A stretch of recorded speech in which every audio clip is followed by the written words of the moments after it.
Okay, over to me then. Good afternoon, everyone, and welcome to the meeting, to the remote meeting of the City Plans Panel. My name is Councillor Jim McKenna, and I will be chairing today's meeting.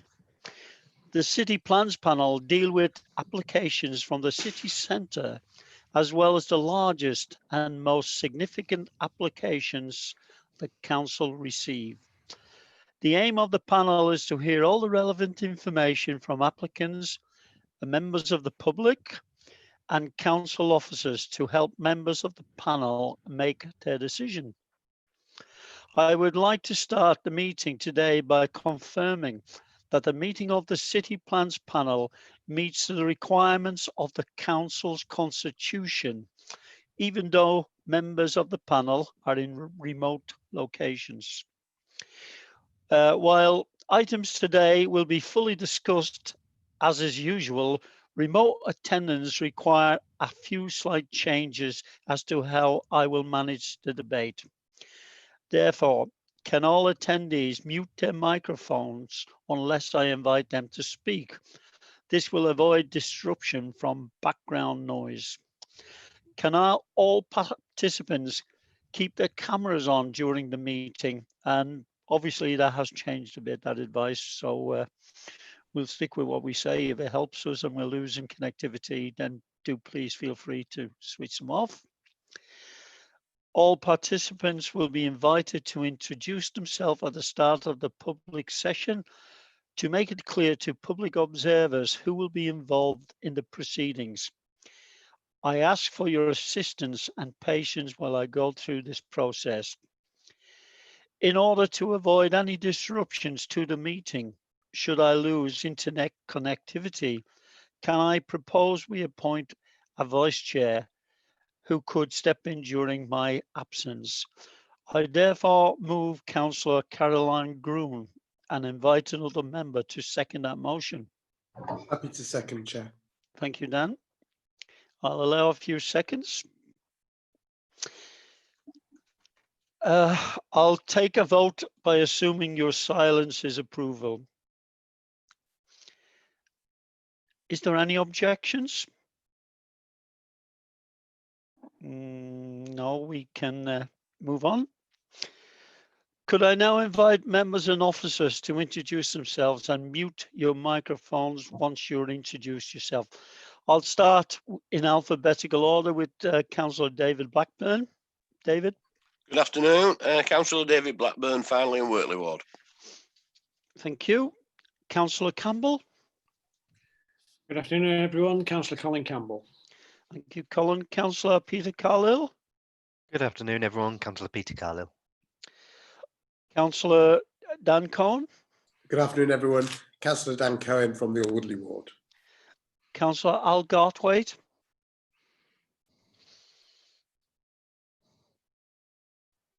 Al? Oh, I think she's trying to unmute herself. You're muted.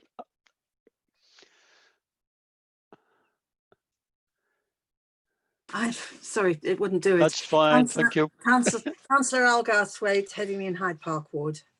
Thank you, Al. Councillor Caroline Groon. Hello, everybody. Councillor Caroline Gruen, Bramley and Stanningley Ward. Councillor Peter Groon. Hello, everybody. Councillor Peter Gruen. Thank you, Peter. Councillor Asghar Khan.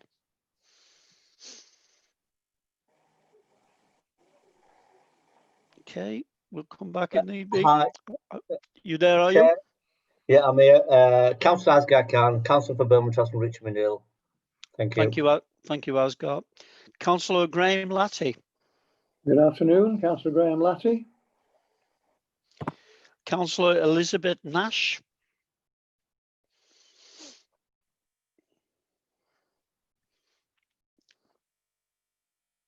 Elizabeth. Okay, I'll move on to Councillor Paul Wadsworth. Good afternoon, Councillor Paul Wadsworth from Guysian Road and Ward. Thank you, Paul. And I believe we've an apology from Councillor Walshaw. It's Councillor Ray. Councillor Paul Ray Huntsland, Riverside Ward. Thank you, Paul. Can I go back and see if Councillor Nash is available?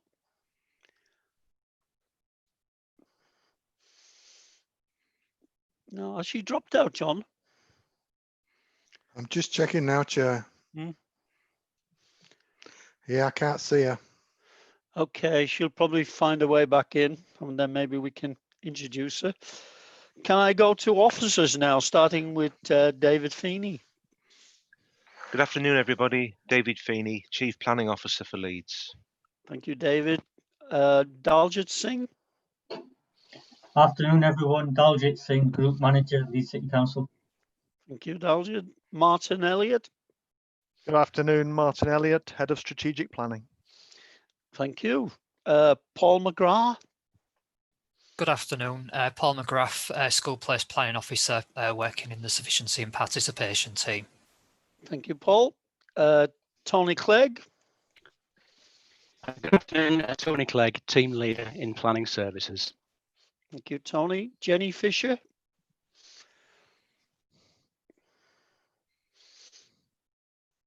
I did see her on the screen. Are you there, Jenny? Okay, move on to Matt Hills.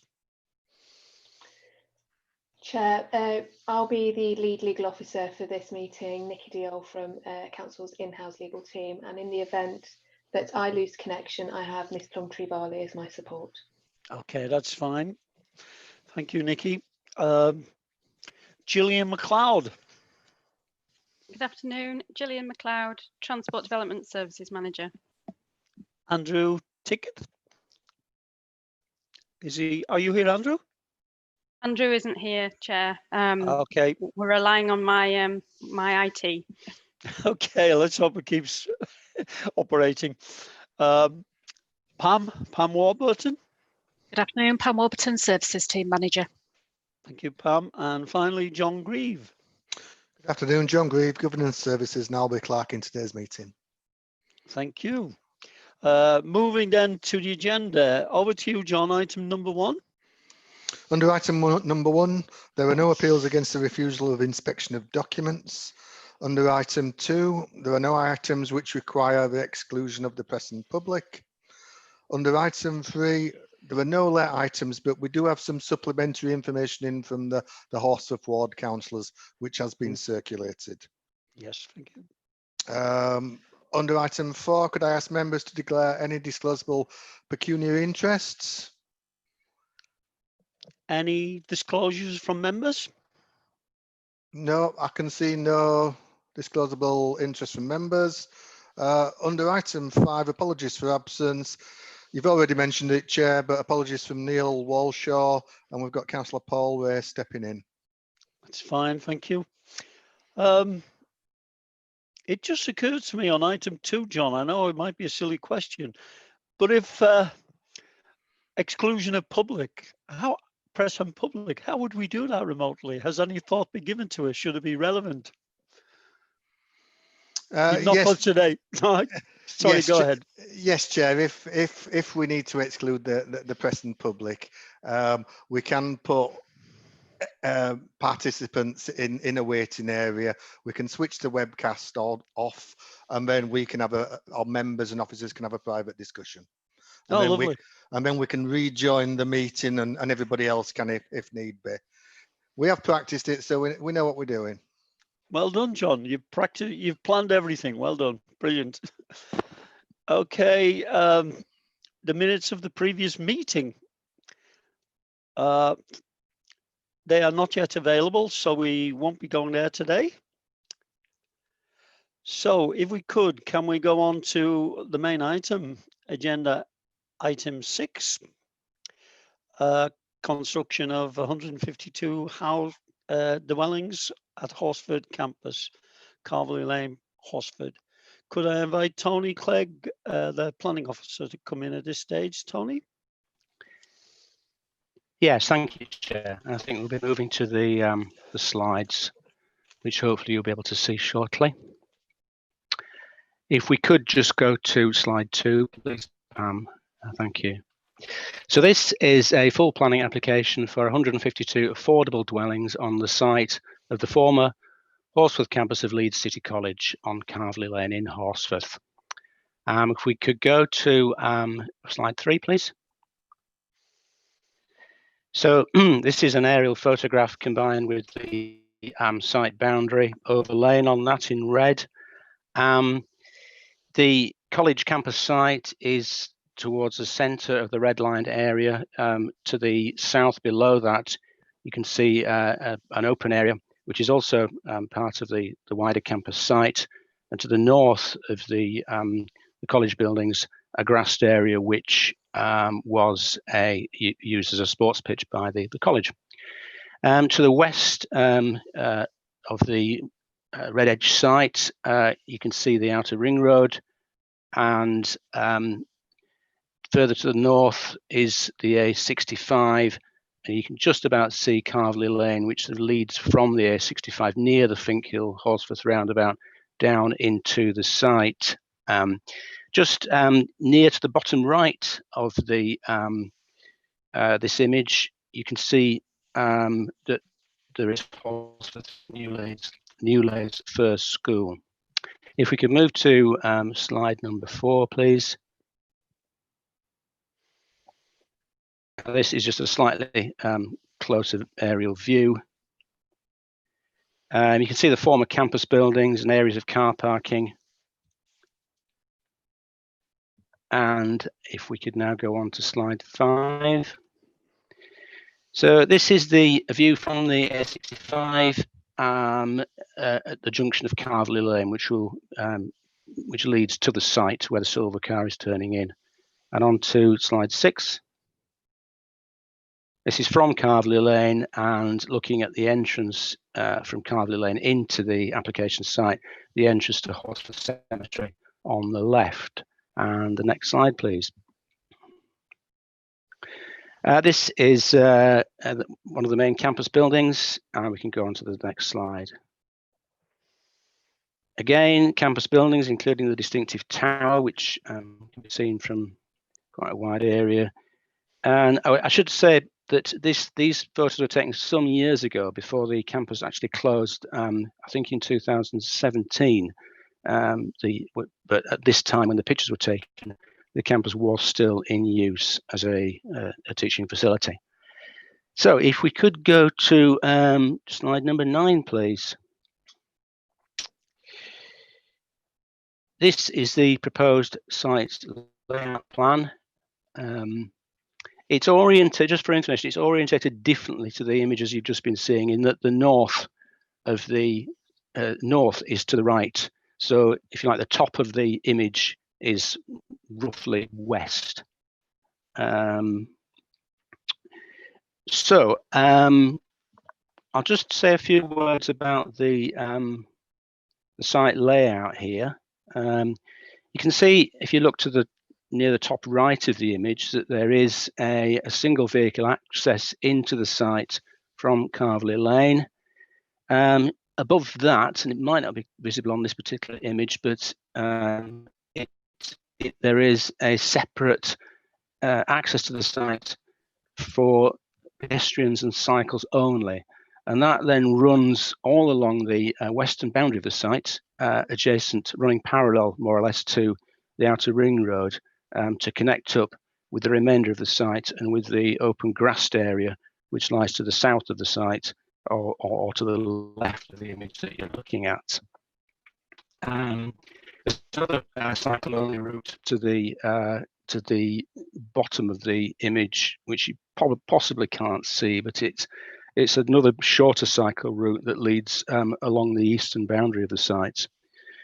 Now, the scheme has been designed to have different character areas as you move through the site. You can see that to the north or the right of the image there's a block of flats at the entrance to the site, and then there's some terraced houses, and then it moves down through semi-detached house types, and then detached houses near to the open space at the southern end of the site. So the idea was that we're moving through different character areas here. To the south is an area of which is to be retained as open space. and that is an area which we consider to be of biodiversity value, but it can also provide green space to serve the residents and indeed, the wider local population of Horsforth. I think Jenny didn't manage to connect with us in the chair's introductions, but if members have any particular questions about the design and layout of the site, Jenny has been involved with us, and Jenny is a design officer, and Jenny has worked with us on and the applicants on the design and layout of this scheme, and it might be helpful to have Jenny's input on design issues at some point in this afternoon's discussion. I'm sure we could do that. Thank you. So if we could move to slide number 10, please. So the first thing I'll say is that this is a CGI of the flats, but it's slightly outdated now in that this image infers that there's more than one block of flats, and there isn't. In an earlier version of the scheme, there were two. It's now reduced to one single block of 24 flats. So that's so the image illustrates the architectural treatment of the building, but it's just slightly outdated in that regard. If we move on to the next slide, this is a 2-bed terraced house. Not a very good image. This is I've got a better graphic of this now, which unfortunately isn't on today's presentation, in which you can see that there's actually brick detailing above the doors and windows, and that doesn't come across unfortunately on this image. So if we move to slide number 12, please. So this is a 3-bed house type, and here we've got a 3-story house type with dormers serving the 3rd level of accommodation. We'd always need to be careful with this sort of design in terms of the active frontage concept and people being able to be observed in the street. And if I just move on to the next slide, you can see here that where we have those rows of 4 terraced houses of the previous type, they are ended, if you like, with a larger house type. And here this is a 4-bed house, and with more of an active frontage and a large window looking out onto the street. If we could move to slide number 14, please. So this is a semi-detached house type. And slide number 15. A detached house type, similar design concept. This one is detached. And then the next slide is a street view. So here we have, this would be a view looking from the main Spine Road near the entrance from Carberley Lane, with the flats block on the right and then the terraced houses beyond. So I'll just move on to talk about the issues. There is quite a lot of detail in the report, and I'm going to start with the matter of the principle of development in the green belt. Now, as it's set out in the report, the whole of this site has reverted to the green belt following the decision of the High Court, which follows a challenge to the site allocations plan, such that the sites that were allocated for housing in that plan are now back in the green belt, at least pending any further review of a new adopted plan. So the case for approval of the scheme, despite its being within the green belt, is set out in detail in the report. So I only propose to just give a brief summary of the main issues. Now, the NPPF states that inappropriate development within the green belt should not be approved except in very special circumstances. Now, but at paragraph 145, the NPPF sets out various exceptions to that, where the construction of new buildings in the green belt would not be inappropriate development. And the particular bit of paragraph 145 that we'll be referencing in this presentation, or I'll be referencing, is paragraph 145G. Now, bullet point 2 of that sets out this following exemption. This is an exception, rather, to the general presumption against inappropriate development in the green belt. What it says is that where the limited infilling or the partial or complete redevelopment of previously developed land, whether redundant or in continuing use, excluding temporary buildings, is not inappropriate where it would not cause substantial harm to the openness of the greenbelt, where the development would reuse previously developed land and contribute to meeting an affordable housing need within the area of the local planning authority. Now, I'm just going to take these points fairly briefly in turn. So we need to look at previously developed land. And when I'm talking about previously developed land, I'm not referring to the grassland to the south of the site, which we do not consider to be previously developed, or land within the curtilage of the previously developed land, affordable housing need and substantial harm to the openness of the greenbelt. And this is a different test, we think a very different test, to not having a greater impact on the openness of the greenbelt. So we've gone from substantial harm to greater impact on openness. And this is really important to the argument here. So if we start with previously developed land and curtilage, this is dealt with at paragraph 10.4 on page 15 of the agenda report. And the position set out in the report is that officers consider that the application site, again, as I say, except for the grassland to the south of the site, meets this previously developed land and curtilage test, despite the fact that some of the curtilage having previously been a sports pitch used by the college. And this is because much of that site is covered with buildings and car parking. It's enclosed within the same ownership, and it was functionally part of the campus site, so it was all used as one. So looking at identified affordable housing need, this is set out at paragraph 10.6 of the report on page 16, and it's reported there that there's quite clearly been significant under provision of affordable housing both throughout the district and in particular in this part of the city. And this proposed development would clearly help to address that shortfall, and we would say therefore meets an identified affordable housing need. We move on to, does it cause substantial harm to the openness of the greenbelt? If we could go to slide 17 now, please. Thank you. So as a starting point, this is the indicative layout plan, and this accompanied the outline planning permission for housing development of the site, which has previously been granted for up to 70 houses on the site. Now, this permission remains valid, so this can be subject to the submission and approval of a reserved matters application. This part of the site has an outline permission. So that is our starting point, that there's part of the site is already committed to housing development.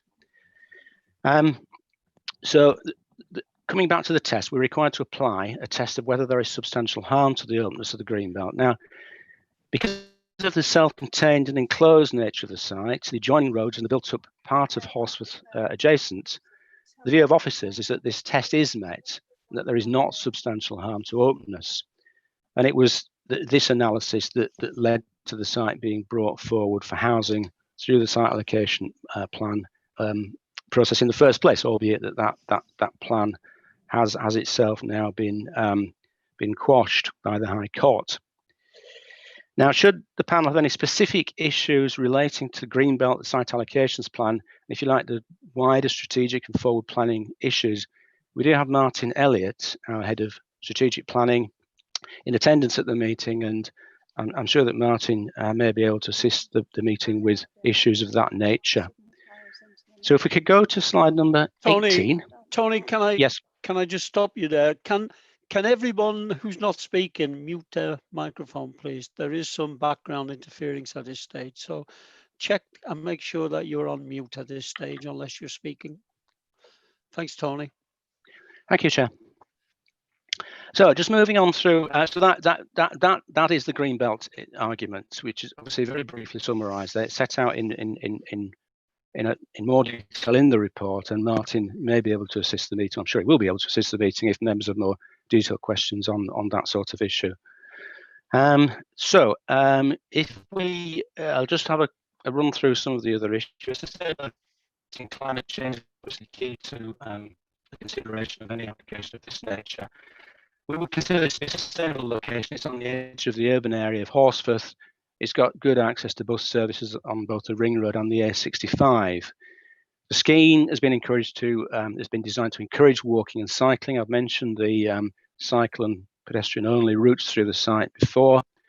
It meets the council's requirements for non-carbon energy through the use of roof-mounted solar panels and the requirement for electric vehicle charging.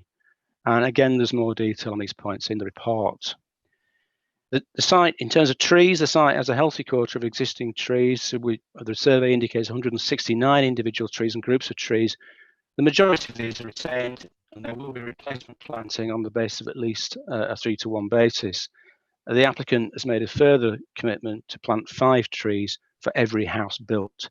So by my arithmetic, that makes 760 trees that will be planted, new tree planting. In terms of biodiversity, biodiversity issues that are dealt with at paragraph 10.10 of the report on page 19.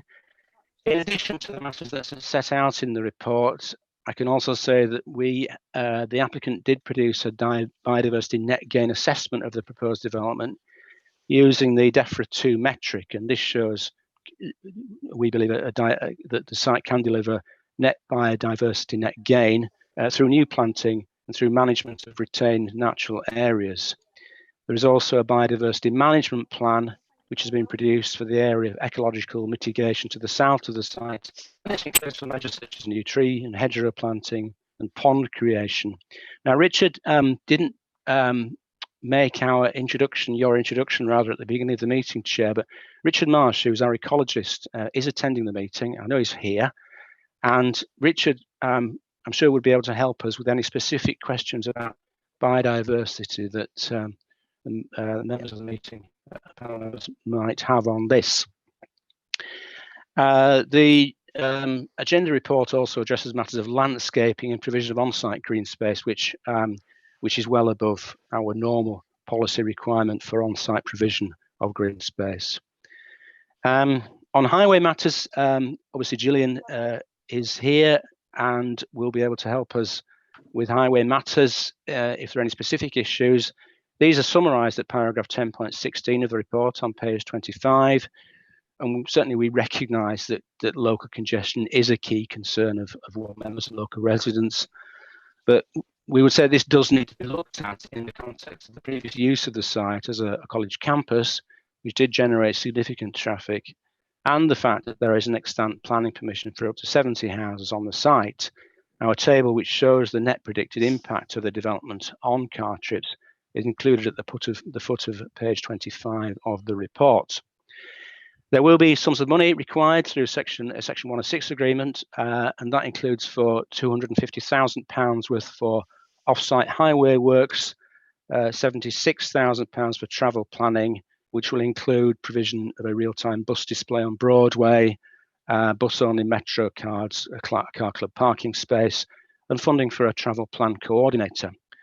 Parking provision for the development is in accordance with council standards at 1 space for each dwelling up to 2 beds and 2 spaces for larger houses. And there are 19 visitor spaces in total, and 4 of those would be laid out for disabled standards. Education, again, this is addressed in the report, and it is another concern of local residents who comment on the application and indeed ward members. And this matter is addressed at paragraph 10.17 of the report. But using the council standard formula, we estimate that the development would yield approximately 37 primary school age children and 15 secondary school age children. Now, with regard to primary school places, there are currently sufficient places across primary schools in Horsforth for children living there. However, primary schools in the area are popular, including with children living in neighbouring areas. Now, as set out in the report, there are options to respond to this, which include the potential expansion of Newlays Primary School, which is the nearest first school to the site under policy HG 5.1. And this proposal is not affected by the recent High Court judgment on the residential sites in the site allocations plan. The relatively low secondary school yield from the development is not expected to have a significant impact on school places, and there are proposals to deliver additional school places at Benton Park School from 2021. I saw recently that's now being built, and at Horsforth School from 2022. Now, Paul McGrath, the Council's Planning and Bids Manager of the School Sufficiency and Participations team, is present at the meeting to answer questions on school places should they arise. On affordable housing, this is a 100% affordable scheme, includes flats and 2-bed houses. 30% of the dwellings will be required to meet core strategy policy 5 in terms of affordability, and the remainder, the remaining 65%, will meet nationally set standards for affordable housing. There's a more detailed breakdown of the provision at 10.13 of the report on page 23. The housing provider Stone Water is represented at the meeting, and should members have any specific detailed questions about the provision and the affordability of the properties, no doubt Stone Water would be able to comment on those matters. We will have 53 affordable dwellings compliant with council policy, which breaks down to 32 social rented and 21 intermediate. The remaining 99 affordable houses will be 40 of those will be social and affordable rented, and 59 will be shared ownership and rent by tenure. There is a good mix of house types across the site, and it's skewed more to smaller units than perhaps we may be used to from developments carried out by the major house builders. So in particular, 40% of or 66 units are 2-bed, and 43% or 66 dwellings are 3-bed. The size of the houses are all either meet or exceed our policy H9 for minimum dwelling sizes, and it also the development also meets our standards for accessible homes in terms of wheelchair accessible dwellings and adaptable dwellings. The development comfortably meets those standards. I've just got a few updates to the report before I finish. I think I mentioned the figures for the affordable housing highway contributions. They are 250,000 for off-site highway works. Gillian may wish to address what those are in more detail, and 76,000 for travel planning. There is a supplementary report, rather a representation from Horswood members, which has already been referred to, published on the agenda with the agenda papers. I've tried to address the points raised in that in the presentation. In terms of not the points that I haven't picked up, I don't think. The members expressed a concern that the report underreports the number of objections, and it may be because I referred initially to 9 objections and then further down the report to 71, so 80 in total. And I think that may have caused a bit of confusion, but just to clarify that the report does refer to 80 objections. I checked that again this morning, and that's correct. The Horswood Times also had picked up on the fact that the site does lie in the core strategy area of strategic green infrastructure, which is affected by policy SP13 on strategic green infrastructure. Now, this policy, again, Martin might want to comment further on this, it doesn't preclude development, and the development has been drawn up in cognizance of that policy, and it was also a factor when the site was allocated for development through the SAP, which also refers to the ecologically sensitive area as being a key element of any development of the site. I think ward members had also expressed in that further representation a desire for some play space on the site. That's a matter that I'd welcome the panel's views on. They have a mixed review of the play space areas on formal, play equipment areas on housing developments. Sometimes they have led to problems in the past because they can attract undesirable behaviour from older users, and sometimes are even been known to be taken out. But that's something that members may wish to express a view about. There has been one further representation from a member of the public received yesterday. That doesn't really raise any new issues, which are not referred to in this presentation and that are referred to in the report. In terms of additional conditions, if members are minded to approve, you've just got the headline conditions there. They would obviously be filled out in more detail as part of any planning permission. We would need the garages. Some of the garages are a part of our the provision of car parking. They need to be conditioned to be retained as such, We need a condition relating to the access from Carveley Lane and being satisfactorily realigned, and road markings and footway connections made good in terms of the access from Carveley Lane into the development site. We would also need some more detailed conditions regarding biodiversity and the retention of the accessible housing. So just in conclusion, we recognise that the circumstances of this application are unusual, and and officers do, however, consider that this is a well-designed scheme which will provide 152 much needed affordable homes in an area of significant shortfall of provision. We consider that the very particular and specific tests for development in the green belt are met by this proposal. The departure regulations do require that if the councillor is minded to approve this application, we would be required to refer the application to the Secretary of State, who would have the option to call the application in for his own determination. But subject to this significant proviso and the other matters referenced at the head of the report, members are recommended to defer this application for subsequent approval. Thank you. Thank you, Tony. I'm sure we'll come back to you for questions, and perhaps some of the other officers you've mentioned will be required. But in the meantime, we have local councillors who are objecting to it, and I'm going to bring them in now to speak. They're Councillor Jonathan Taylor and Councillor Dawn Collins, and they have 4 minutes, and of course they can divide that up any way they wish. So when you're ready, councillors, please commence. Thank you, Chair. The whole of this site is in Greenbelt and is bordered on the south, west and east by Greenbelt.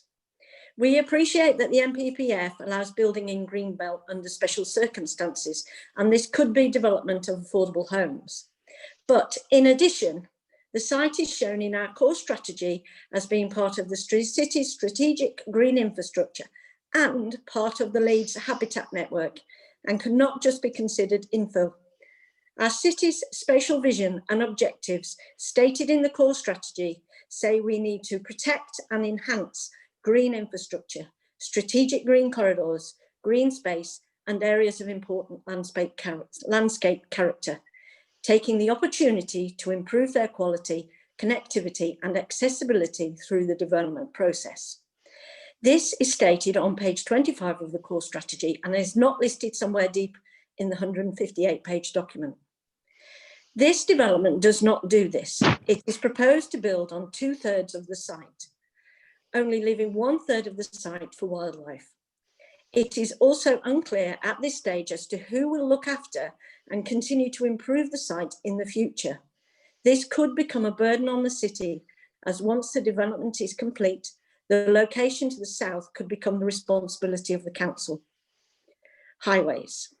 The £250,000 contribution that the developers will make towards highways improvements will hardly scratch the surface of the problem.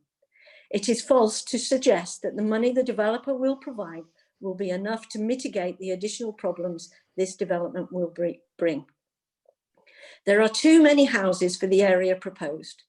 The north of the site looks cramped, the house designs are poor, there is insufficient off-street parking, there are questions over road safety, there is poor access for larger vehicles, there has also been very little consideration given regarding bins and our city's bin wagons. Jonathan. Thank you. Thank you, Dawn, and thank you, Chair. I feel I have to clarify points made at the bottom of page 7, at the top of page 8 in the supplementary letter to you. The 106 contribution listed in our comments for education is not from this development. It's from the remaining sum from the Horsworth Vale development that does not cover the estimated cost in expanding New Leeds Primary, the catchment for which this proposal falls in. The Horsworth catchment areas have already started to shrink, leaving families in the Woodside area of Horsworth out of LS18 catchment areas completely. If the development was to be approved, the catchment areas would likely have to shrink even further to accommodate children of this development, unfairly excluding existing Horsworth residents. Around 1/3 of the 106 education contributions from the Horsworth Vale estate have already been spent to help primary schools expand in Carveley, with very few Horsworth children actually ending up going there. We're unaware of any agreement between the developer or the council to add to our existing pot in any meaningful way to allow New Leeds Primary to expand. I feel the council are sleepwalking into a school places crisis here in Horsforth if this development is approved. Also, to further expand on the lack of forward thinking on school places provision associated with this application, in the table on page 28 of the report, it suggests a steady decrease in numbers over the next few years. However, the experience of the allocating places over the last 2 years has been a disappointment for a growing number of families, as Horsforth is ever more popular with young families. For the council to suggest that only 37 places will be needed from this new development, from when our own experience as councillors, we all know how affordable and social properties are allocated to need and family size, this is nonsense. If recommended for approval, this development would be unfair to existing families expecting a school place and also unfair to new families who will be blamed for pushing them out. I echo comments made by Councillor Collins and from the three of us in Horsforth in our letter to you on Greenbelt, highways and other issues, and we are asking for this proposal to be refused. Thank you. Thank you, Don, and thank you, Jonathan. Can I ask Tony that you take the map off the screen, because I need to see people who will ask for questions. That's good. Okay. Okay, open to members then. Questions to Councillor Collins or Councillor Taylor. Could you do it by putting your hand up, please?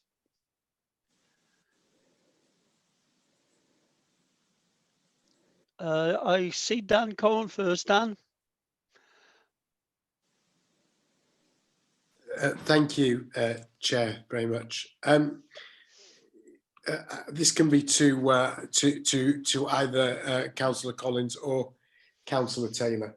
So could you just expand for me, or because I'm a little, I think I need a bit more information to understand it from the ward members' perspective. Explain. I lost it a little bit around what you're explaining in terms of the school places issue. So if you could just give me a bit more clarity on that, number one. Number two, can you explain why you think this wasn't brought, why this didn't get earlier permission? I'm aware that there was originally permission sought to build on this bit of land, but that didn't go through prior to the Greenbelt land being allocated to the SAP. Obviously, it's no longer allocated to the SAP. It'd be useful if you could give some feedback to colleagues on that. And finally, turning to the development itself, could you just give me some more views as to, you've highlighted some concerns that you've got with this development in terms of the actual design itself. It'd be useful to understand more about your concerns around that, if I may. Thanks, Chair. Thank you, Dan. Don or Jonathan, whoever. Can I propose Jonathan starts with the school question and then I'll follow up with the other question? That's fine, Don. Thank you. Yeah, thank you, Chair. Thank you, Don, and thank you, Dan, for your question. The school places work that we've been doing has been going back some time, and we reference it on page 7 in our supplementary letter to the panel. It's not true to say that there are surplus places in Horsforth schools. In this intake, there were no surplus places in any of the Horsforth primary schools. We have 300 places at each intake. 13 children with a Horsforth postcode this year were offered places in schools that aren't in Horsforth. And to expand on briefly on what I said in my piece a few minutes ago, we know as councillors how social properties are allocated. A 3-bedroom property is not going to be allocated to a childless family. They're going to be allocated to families who have children who have the need for that size of property, which for me makes the pupil product ratio, the PPR, unreliable in this case. We had asked Children's Services and planning to come up with some work which would, on similar proposals or similar developments in Leeds that had gone through, which would ease some of our fears. These weren't provided until last week, until we chased the Chief Planning Officer and were then 2 days, well, 1 working day later, contradicted and said that the work that had been done can't actually be relied upon. As I said, I think we're sleepwalking here into a school places crisis. The trend over the last couple of years is that the numbers of children needing places in Horsforth is increasing, not decreasing, despite what the report states. And each year, more and more, we're going to more and more school appeals, and they're increasingly difficult to win. So I hope that answers your question, Dan, and I'll move over to Dawn. Thanks, John. Dawn? Lovely, thank you, Chair. It might be best if I just start with a little bit of history on the site. When the college was first closed and the first planning application came forward, is planning reference 1502901, which I refer to in our letter. That was for 72 dwellings, and the applicant at that time was proposing to demolish the existing college buildings and build on the footprint of those buildings. They weren't going to increase the mass and they weren't going to increase the height. So they were fully compliant with building in a greenbelt location. And we had several discussions with officers about that site, and we could fully understand why those 72 dwellings wouldn't give any more impact on the greenbelt than what was already there in the college buildings. However, since then, we've had this ongoing demand for even more properties on this site, even though the site was in greenbelt. So we had never considered that this was a suitable site to build on, 1, because it's greenbelt, and 2, because of the other important aspects regarding ecology and animal habitats. So we were against the council when they put it towards the SAP. We were relieved when it was then taken out and left in greenbelt. But we are still being open, honest and fair about the 72 houses that have already got planning permission, provided they stay on the footprint of the college buildings.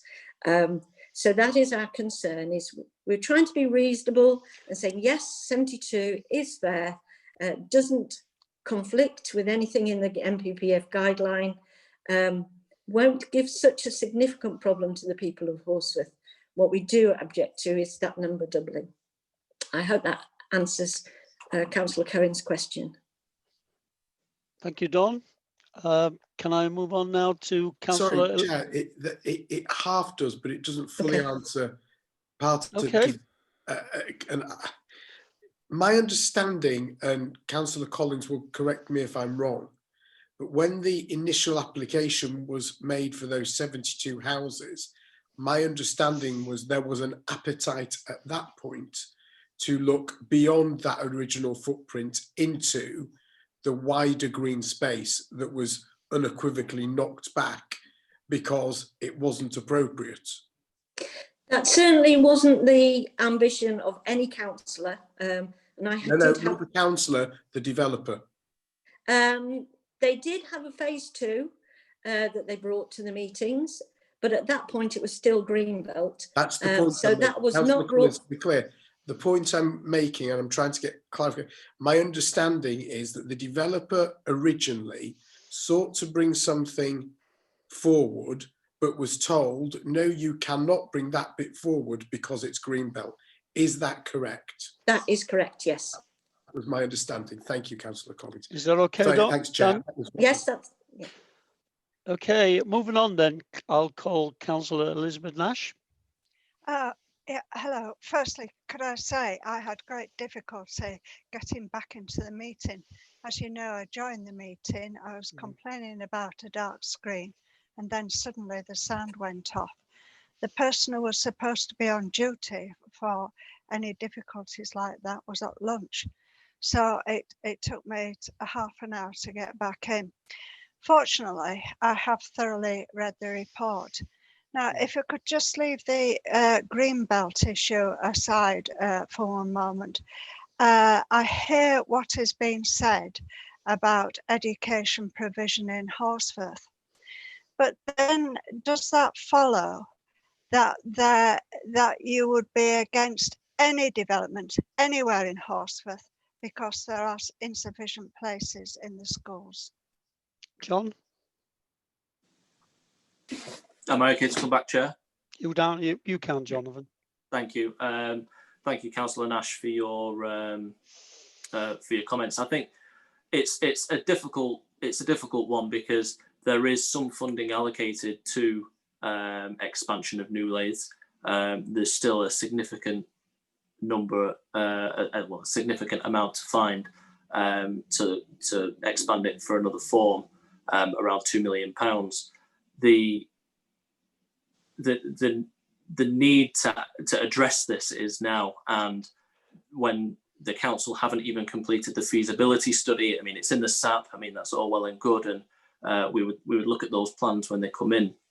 But this is years and years of work that needs to be done to see if the school is even capable of expanding. And at the moment, it looks like it is the only school capable of expanding in Horsforth. And if it doesn't work there, then it isn't going to work for anywhere else. And I think we need to be mindful of when these developments come forward as to where are we going to send these children to school, because it either means that children in this development are going to miss out and have to travel, or the catchment areas, as I believe is going to be the answer if it's approved, is going to shrink even further, and people who are existing residents of Horsforth who have potentially moved to Horsforth as a young family to get a space in a Horsforth school are then squeezed out of the catchment area completely, and are having to look elsewhere, and with all the travel and the costs, the disappointment and the expense that all entails. Thank you, Jonathan. Yeah, can I make a comment? Can I come back on that, please? So are you therefore saying, because of the difficulties of expanding education in Horsforth, that there would be no site which you would approve of in Horsforth for any housing development? Chair, can I come in? Do, Dawn, yes, please. Yeah, in answer to Councillor Nash's question, yes is basically my answer. I think we've tried to work with children's services. We've had 2 or 3 conversations with them where they're continually to spout the equation that calculates the national average. There has been no enthusiasm to look at how locally that might vary. And they're always spouting that they're optimistic that the numbers will drop. So quite frankly, at the moment, the confidence I have with those officers to actually accurately calculate or even consider what we need in Horsforth is poor. So yes, my answer would be no, I wouldn't consider any site suitable at present. Thank you, Dawn. That's unequivocal. We do have school officers here, so maybe another opinion on that might come forward later on, but we respect your opinion on that. Thank you. Councillor Graham Latty, please. Thank you, Mr. Chairman. Yes, now relying on memory, which at my age isn't always that reliable, but the adjacent estate, the Victorias, is it, is quite a narrow-roaded, dense estate, and I can imagine from this new estate, if it happens, the exiting out onto the A65 is going to be very difficult. What are your comments about the potential for rat running through that estate, possibly to the danger of parked cars, residents, etc., and perhaps a lot of children walking through? There is a school at the bottom, is there not? So perhaps you could help me on that. Yes, no. Chair? Yes, please. Right, thank you, Councillor Latty. Yes, it's an extremely good point, and we already have extensive rat running through that estate. My apologies to councillors who don't know the area very well, but hopefully they have on occasion driven up New Roadside from the city centre to the Horsforth roundabout. Now, what we find at the moment is that the queues on Horsforth roundabout, even though there's been recent changes and they've tweaked the traffic lights in the last few weeks, Because there's queuing onto Horsforth roundabout on New Roadside, we are getting impatient drivers who are turning left, driving all the way through the Victoria's housing estate so that they can come out at the top of Carvely Lane, near to the roundabout, and squeeze out into the traffic so that they themselves are not having to queue. So we already have a problem with rat running. The more burden that we put on our roundabouts and our ring road, I think the more people are going to do it. And if you've then got the added volume of traffic coming from the development onto that part of the road, it's only going to get worse and worse and worse. The officers are correct that a few years ago, this was an open and active college. But in the last 3 years, we have seen volumes in traffic go up and up in this area. So in some ways, there isn't the capacity there to take on all of these houses because that capacity has already been used up by other road users. If you look today, because of the COVID scenario, the numbers are down, but I think it would be grossly unfair to do the statistics and work out the calculations based on what we're seeing during the COVID crisis. We have to look back to what happened just before March, and rat running and massive queues of traffic were commonplace then. Thank you, Don. Can I move on to Councillor Paul Sorry, Wadsworth? beg your pardon. May I just supplement? You may indeed, Jonathan. Sorry. Thank you. No problem. Yeah, to answer your question, Councillor Latty, that roundabout, as I'm sure most of us know, is, for want of a better term, a disaster zone. In the last 5 years, there have been 20+ accidents related to crossing that roundabout, adding on to getting out of this development and turning left or turning right. I think the proposal initially from the developer was just a yellow box, which was so far beyond what, well, so far short of what we actually needed here. It was laughable. And also echoing what Councillor Collins says, the rat running through the Victorias to try and cut out the traffic going towards this this roundabout, particularly when Newlade School is down there and the Victorias area is home to a lot of families, a lot of young families. We possibly expect that this development would also house a lot of young families as well. It just makes it so dangerous for pedestrians. If I could just briefly go back to Councillor Nash, because I don't think I managed to answer her question to her satisfaction a few moments ago. I think, and I agree with Councillor Collins. I agree with what she's saying. We do have to. We are mindful that there is, some development that has to happen. It has to be proportionate, it has to be reasonable, and it has to be catered for by the either existing infrastructure or real work done to improve the infrastructure around it. And sadly, this doesn't do that. So I hope that helps Councillor Nash and Councillor Latty. Thank you. Thank you, Jonathan. Moving to Councillor Paul Wadsworth, please. Paul? I had a follow-on question to Councillor Latty's question about the junction of Carvely Lane and the A65 to either of the ward members. Have you seen a plan for that junction and are you happy with it? And the second question is regarding layout. Are you happy with the layout of the site where we start with a block of, is it 17 flats all in the entrance where the narrowest point of the site, and then we move further down to the detached ones at the bottom of the site? Is that something you're happy with? John or Dawn? Regarding the highways improvements, no, I haven't seen any details about the highways improvements. As Councillor Taylor mentioned, when we started discussions with the developer, which was probably 2 years ago now, that was thrown into the yellow box, hatch box was thrown into the mix as something the highways officer could actually see that could be done. But he also acknowledged at that time, and it was a different highways officer at the time, that that would not be sufficient to actually mitigate the whole site being developed. I do not know at the moment whether highways do have some details about those plans, because in fairness, we thought that this site had been set aside because it was no longer in the SAP. And we've had less than 2 weeks to actually try and get up to speed to find out where we are and what's going forward and what has been proposed. So no,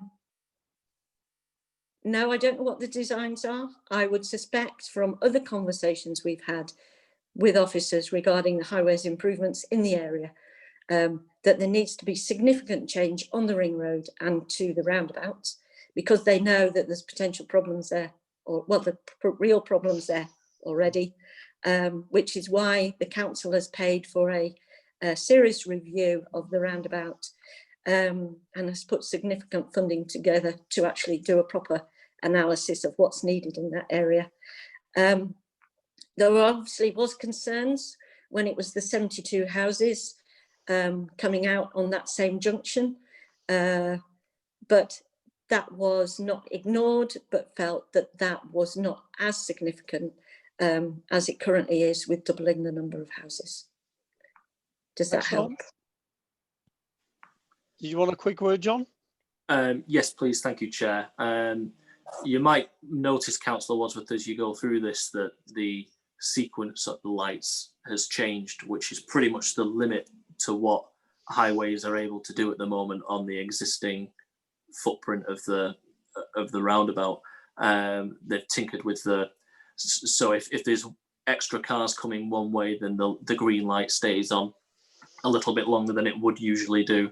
But yeah, we know that there's masses of traffic in each direction that queues up at rush hour and occasionally outside of rush hour as well. And just adding to it, it's just without any sort, again, it's the same with education, without any sort of feasibility study or proposal or drawing or anything at all as to how it's going to be improved. We're adding to the pressure on the infrastructure without looking at how we can relieve the pressures on there.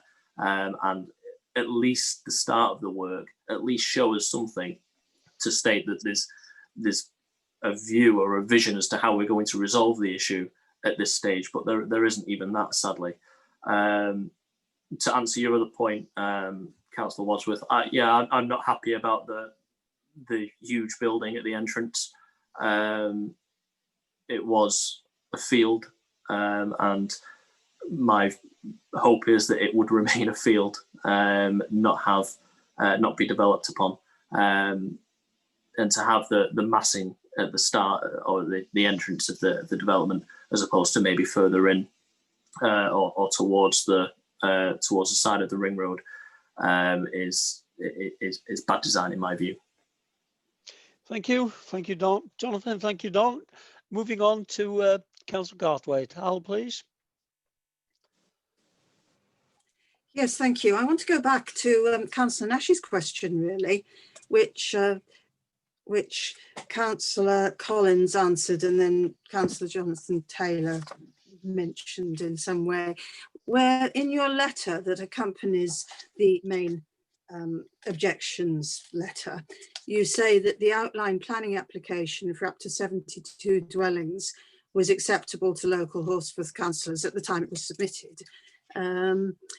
And then you say, we have no objection with this old planning proposal progressing, provided it's still no greater than the footprint, mass and height of the old college buildings. But those 72 dwellings could easily include a lot of children. And so the pressure on the schools would obviously be there. And yet you said that you wouldn't be in favour of any proposal coming through for more housing. And this seems to me a contradiction, so I'm confused. Could you explain a bit? Yeah. Yes, the 72 dwellings that already have the outline planning permission are not affordable homes. So it is more appropriate for when the Children's Services use the national average to calculate how many school places those 72 homes will need. That is more appropriate. You're quite right, we could end up with more children in those 72 dwellings, or the applicant could choose to develop those as all 100% affordable dwellings, which we're arguing will, on average, bring forward more children needing school places. But at the time those 72 dwellings were put forward, we felt that the impact in the area would be acceptable. We've taken those 72 dwellings into account when we say we don't want any more in Horsforth. We're assuming 72 dwellings on that site will come forward. And things have moved on since they were given planning permission, and that application was put forward in 2015. So I don't know whether Councillor Taylor wants to mention something. You please, should you wish. Thank you, Dawn. Thank you, Chair.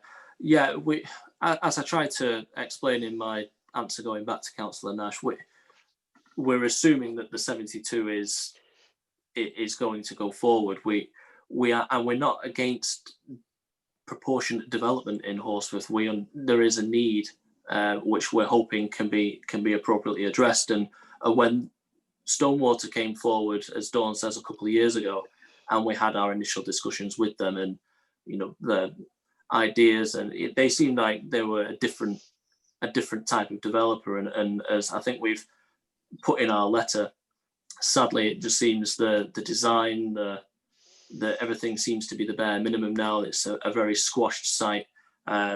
Sadly, it just seems like the same old, unfortunately. Thanks, Jonathan. Al, are you okay? Can I move on? Well, more or less. I was really thinking about the school places rather than what the houses looked like at this stage. But okay. Yeah, move on. Thank you.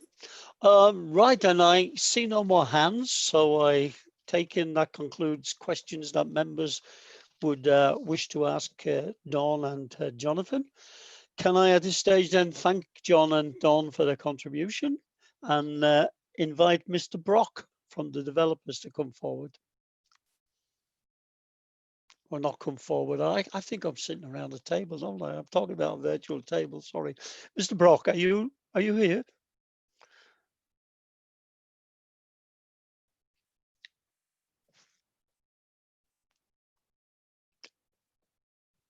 Tony, do we have somebody from developers? I've got it on my sheet as a Mr. Brock. Mr. Brock is there. Yeah, that was my understanding, Chair. Yeah, Phil Brock is here, but we can't hear him at the moment. Oh, okay. Hello, Chair. Can you hear me? Hi, Phil. Yes, we can now. As you know, Phil, welcome and good afternoon. You have 4 minutes to respond or state anything you wish to state on behalf of the developer at this stage. Please, when you're ready to start. Thank you very much, Chair. Yeah, so thank you, Chair and members, for allowing us to present today. We appreciate this may appear as a very new and potentially emotive proposal, given the site's reversion to Greenbelt following the court ruling. However, the site has been progressed through the planning process over the past 5 years. As we've heard, part of the site has an existing consent, whilst the whole site is suitable for development under the provisions of the NPPF. We first presented this site to members in October 2015 when we secured outline planning approval for 72 units. The balance of the site subsequently allocated in the SAP in July 2019, supporting a comprehensive allocation for up to 206 homes. The site has been subject to extensive public consultation. Until the SAP court ruling, this application was not particularly controversial, and it was allocated in the neighbourhood plan, voted for by 91% in the referendum. A SAP allocation is not essential for the planning permission. Paragraph 145 of the NPPF confirms the proposal falls into one of the exceptions where new buildings would not be inappropriate. In this case, the complete redevelopment of previously developed land which would not cause substantial harm to openness of Greenbelt, and where that development would meet an identified affordable housing need.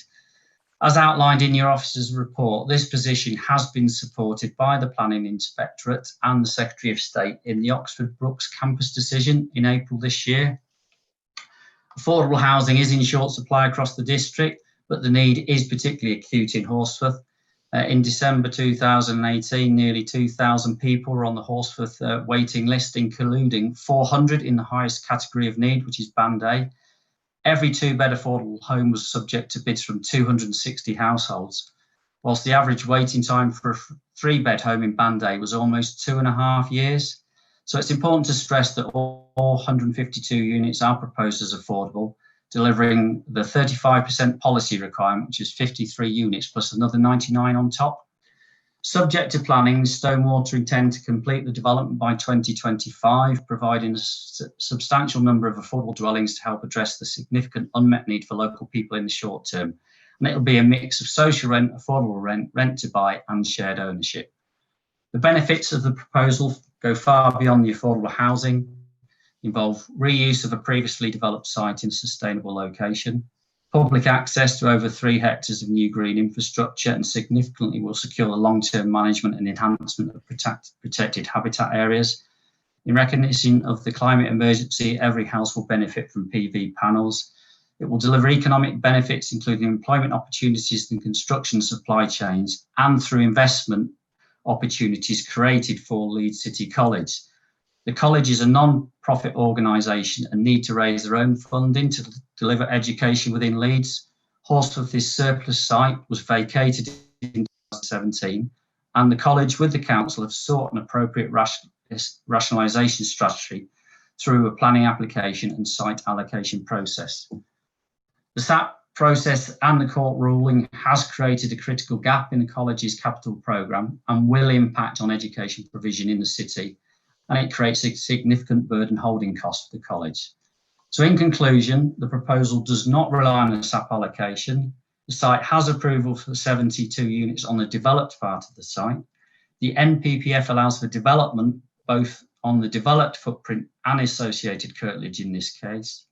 The scheme will deliver significant benefits as highlighted, but significantly deliver 100% affordable housing in excess of policy and support continued education and investment for our young people and adults in Leeds. And on that basis, we'd gratefully ask members if they would support the officer recommendation. Thank you, Chair. Thank you, Mr. Brock. Can I invite questions from members to Mr. Brock? Please put your hand up should you wish to ask a question.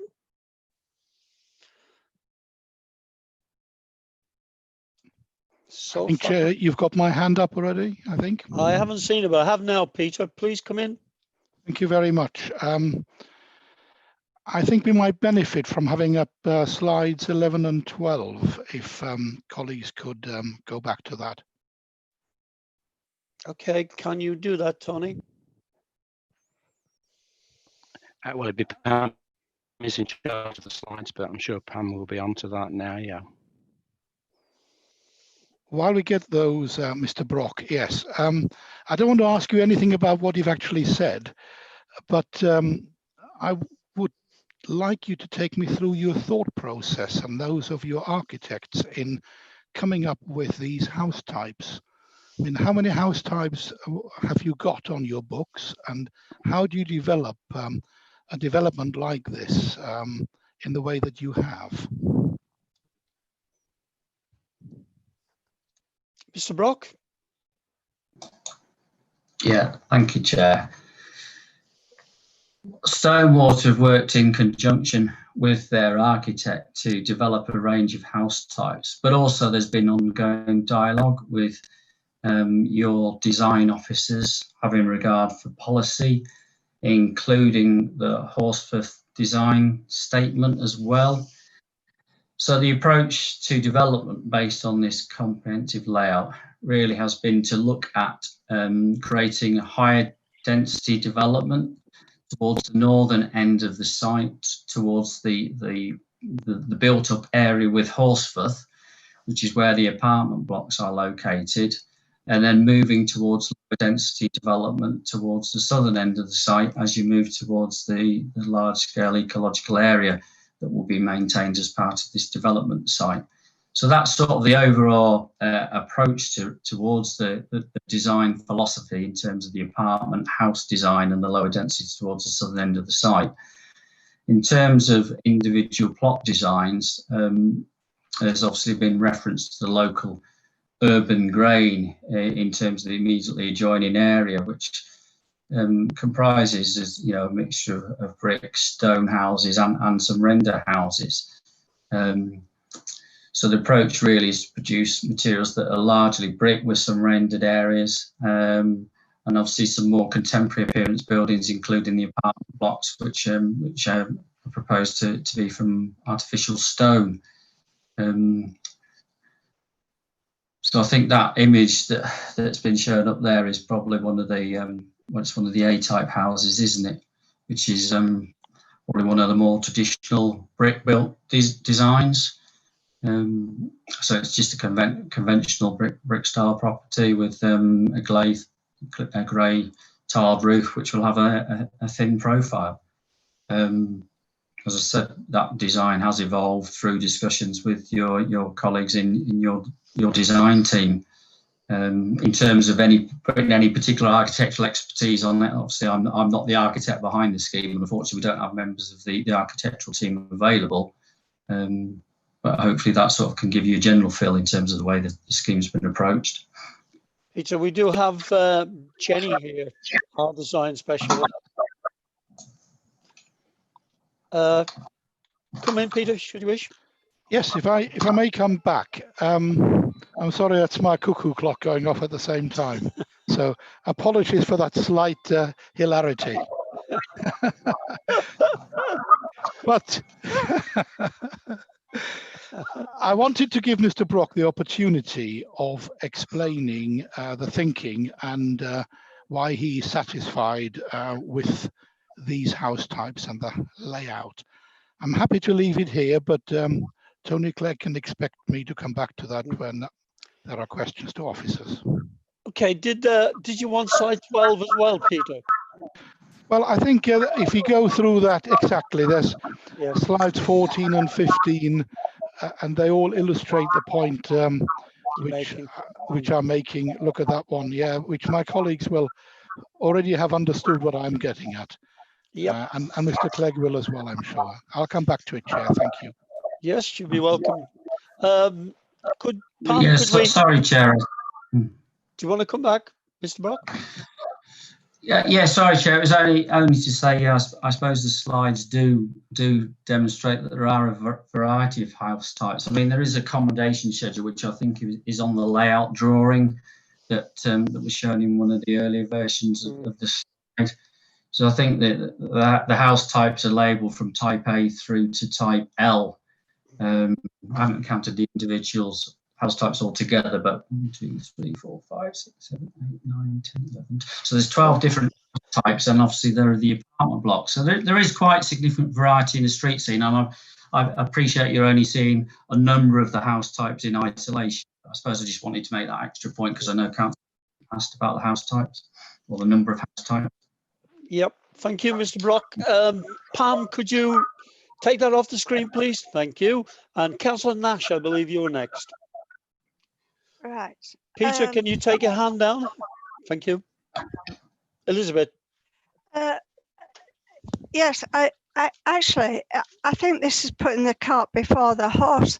I think we really have to decide whether we're going to have a housing development here before we start discussing details. But the recommendation is that we defer and delegate. Could I ask, do the houses have to be so austere looking as that? I think I've seen better prison camps. Could you comment on that, please? Why are there no redeeming features on the side of the houses? Why are there no things like bay windows, for example, which breaks up the box-like appearance? Perhaps you could elaborate on that, because I'll certainly have something to say about it later. Thank you, Elizabeth. Mr. Brock, please. Councillor, yeah, acknowledging I'm not a design expert, but it comes back to the point is to referring to the local architects, using that as your site analysis, respecting the design guide that exists for Horsforth, and developing a series of dwelling types through that, which I suppose are subtle in their variation. It's more classic architecture. It's relatively simple. There is a mixture of properties. Probably more traditional house types to the south of the site, where you've got more conventional brick and tiled roofs, but with some more interesting architecture, what you'd probably call more contemporary to the northern part of the site, which is the apartment blocks in particular, that use clean, simple openings, recessed openings. You've got the accommodation into the roof space that creates features at that level.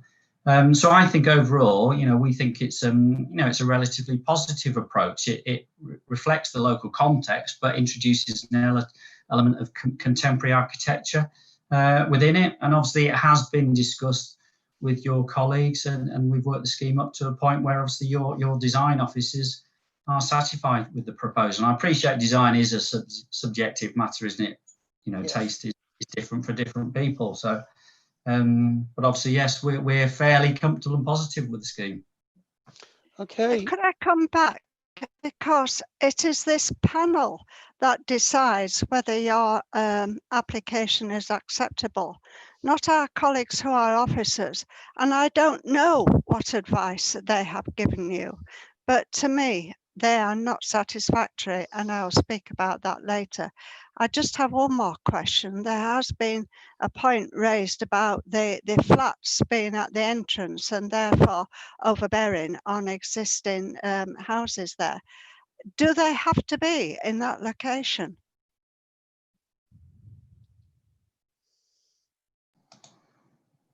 Mr. Brock, sorry. Yes, thank you, Chair. Stonewater, as a rule, do not deliver apartments as part of their traditional affordable housing model, but obviously we're respecting the council's housing mix policy, which does encourage houses and apartments. So as part of that debate, we have provided 24 apartments as part of this scheme to ensure that we meet your housing mix policy. And then in terms of where those apartments might be appropriately located, it's been sort of based around the character issue again and the sustainability viewpoint in terms of the higher density development would be located towards the northern end of the site, better relationship to the existing urban area. And they are potentially the units that could provide towards some of the more elderly residents, etc. The ground floor apartments in particular, they've all got level access, they all meet the accessibility standards. There are 4 apartments that meet the full wheelchair access standards. So locationally, we thought that is the best position for the apartment blocks on the site. And also they do provide the more contemporary design and almost a flagship entry into the site as you enter from Carvely Lane. Thank you, Phil. Councillor Campbell. Colin? Sorry, Chair, my question's for officers. I've pressed the wrong Okay, button. don't worry. Dan? Ooh, thank you, Chair. I was just settling back there to listen to Councillor Campbell's question.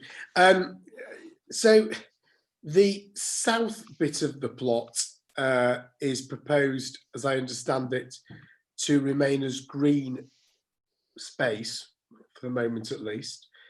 Are the developer taking this on and continuing to maintain this into the future?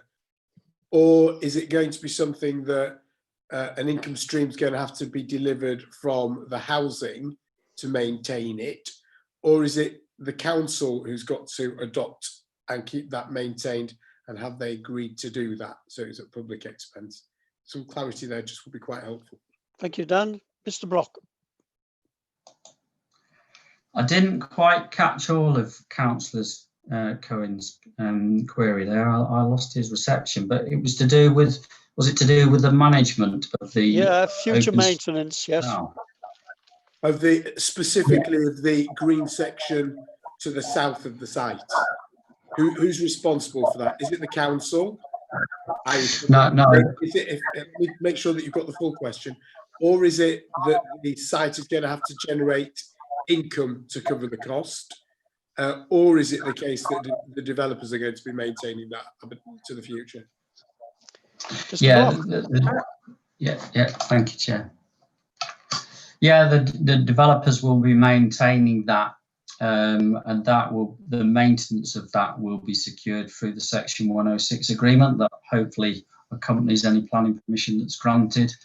There will also be a biodiversity management that will effectively supplement the normal estate strategy to ensure that the biodiversity objectives are secured, and that will be for a minimum 25-year period, and again that will be tied up by the legal agreement that would accompany any planning permission. Thank you, Mr. Brock. I see no more questions, so can I move on then to questions to officers? I'll bring you in first, Colin, because you did mention that you wanted to. I'm conscious that a lot of questions have been regarding education, and we have Paul McGrath here. A lot regarding highways, and we have Gillian MacLeod. And design has come into it. We have Jenny. I've forgotten your second name, Jenny. So I'll come over to you. Oh, and of course we have Martin Elliott regarding the use of the land. So members may wish to question some of those, as well as Tony Clegg. Tony, I'll come to you first to invite him in, but I am going to bring people in with questions, and we'll decide then which officer would be the most appropriate. Starting with you, Colin, please. Okay, thank you, Chair. I've got a couple of questions. One relates to the car parking provision on site. It sort of slipped through, but perhaps somebody from Highways can say, will each unit have 2 spaces? And if not, why not?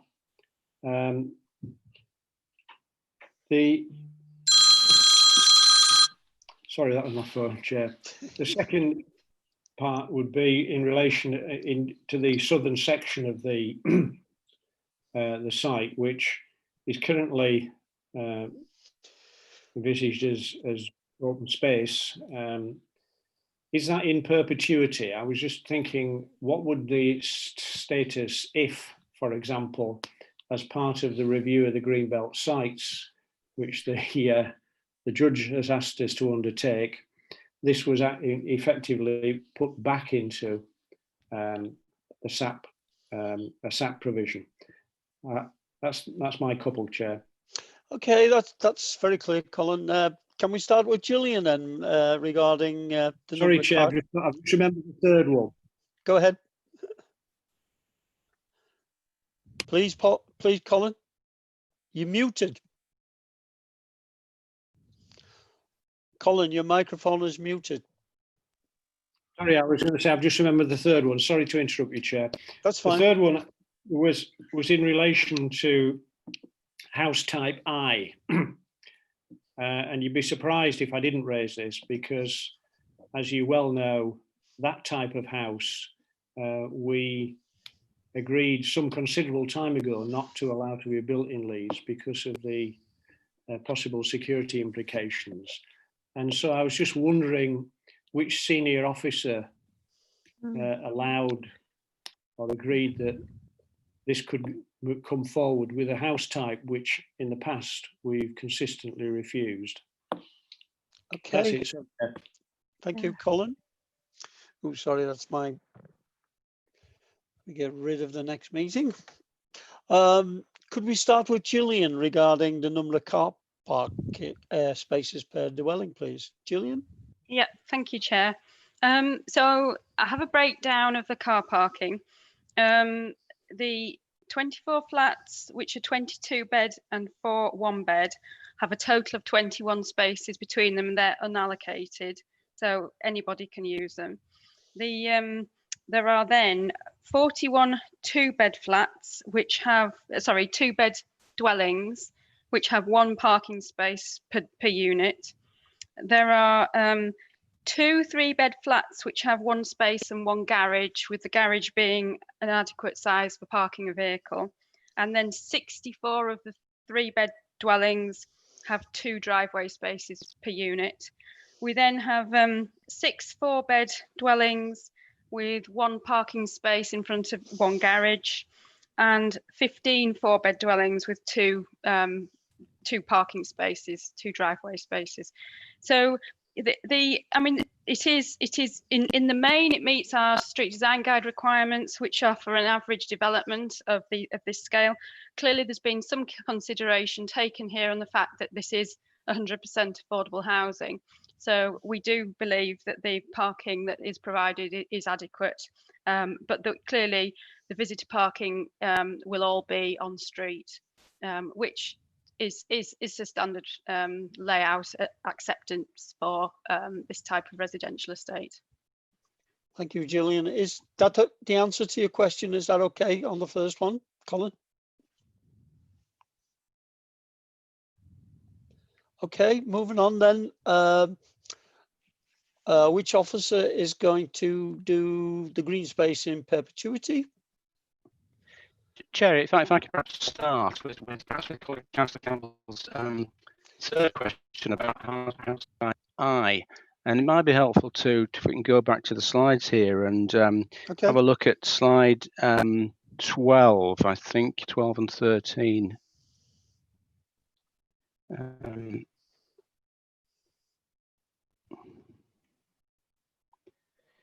Thank you, Pam.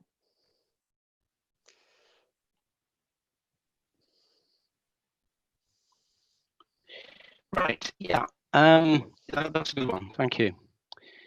Councillor Campbell's quite right. We went through a period of very high density private sector housing schemes, which were 3 stories, because developers were trying to maximise the amount of floor space on ever shrinking areas of site. And we had a succession of these developments, with all of which consisted of simply a door and a garage at the ground floor. And having looked at a few of those, officers and members decided quite rightly, well, we certainly do not want to see whole developments of these again. Which is why, if we go on to the next slide, 13, you can see that wherever we do get these, and even the ones which is type I, which do have the garage at the ground floor, you know, that there is a glazed section adjacent to the door.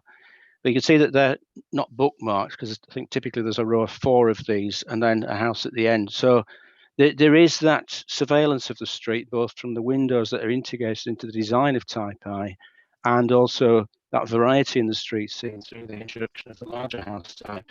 So, I mean, that hopefully addresses that point, and certainly we would not wish to see whole streets of these, not at all.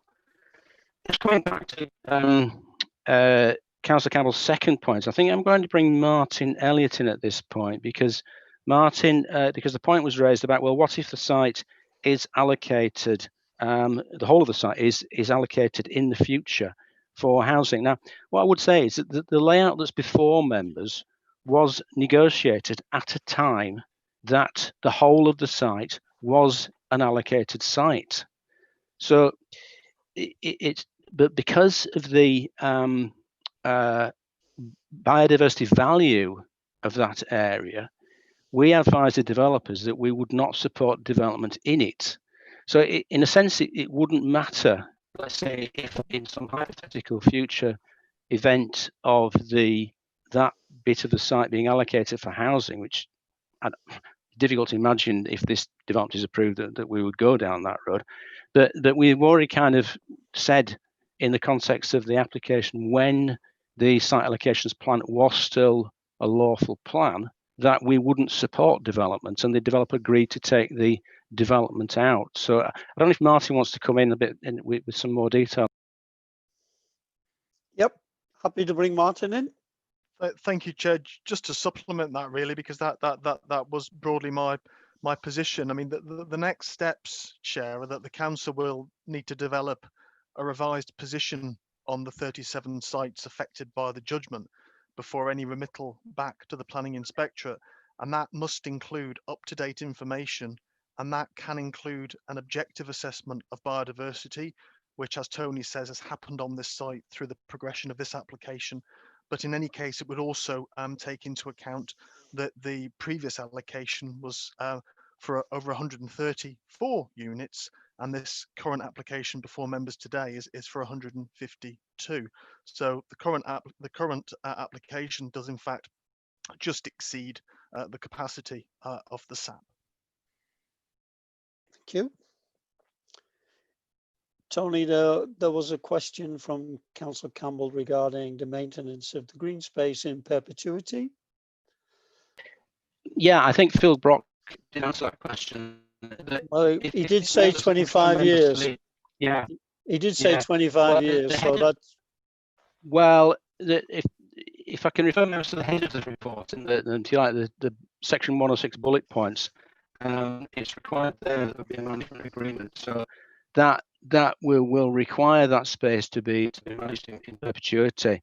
And if any point the council were to take this on, for example through Parks and Countryside, that itself would need to be the subject of a commuted sum payment to meet the future costs of doing that. And that's standard across any housing development where we introduce new green space, which of course is on all of the larger ones.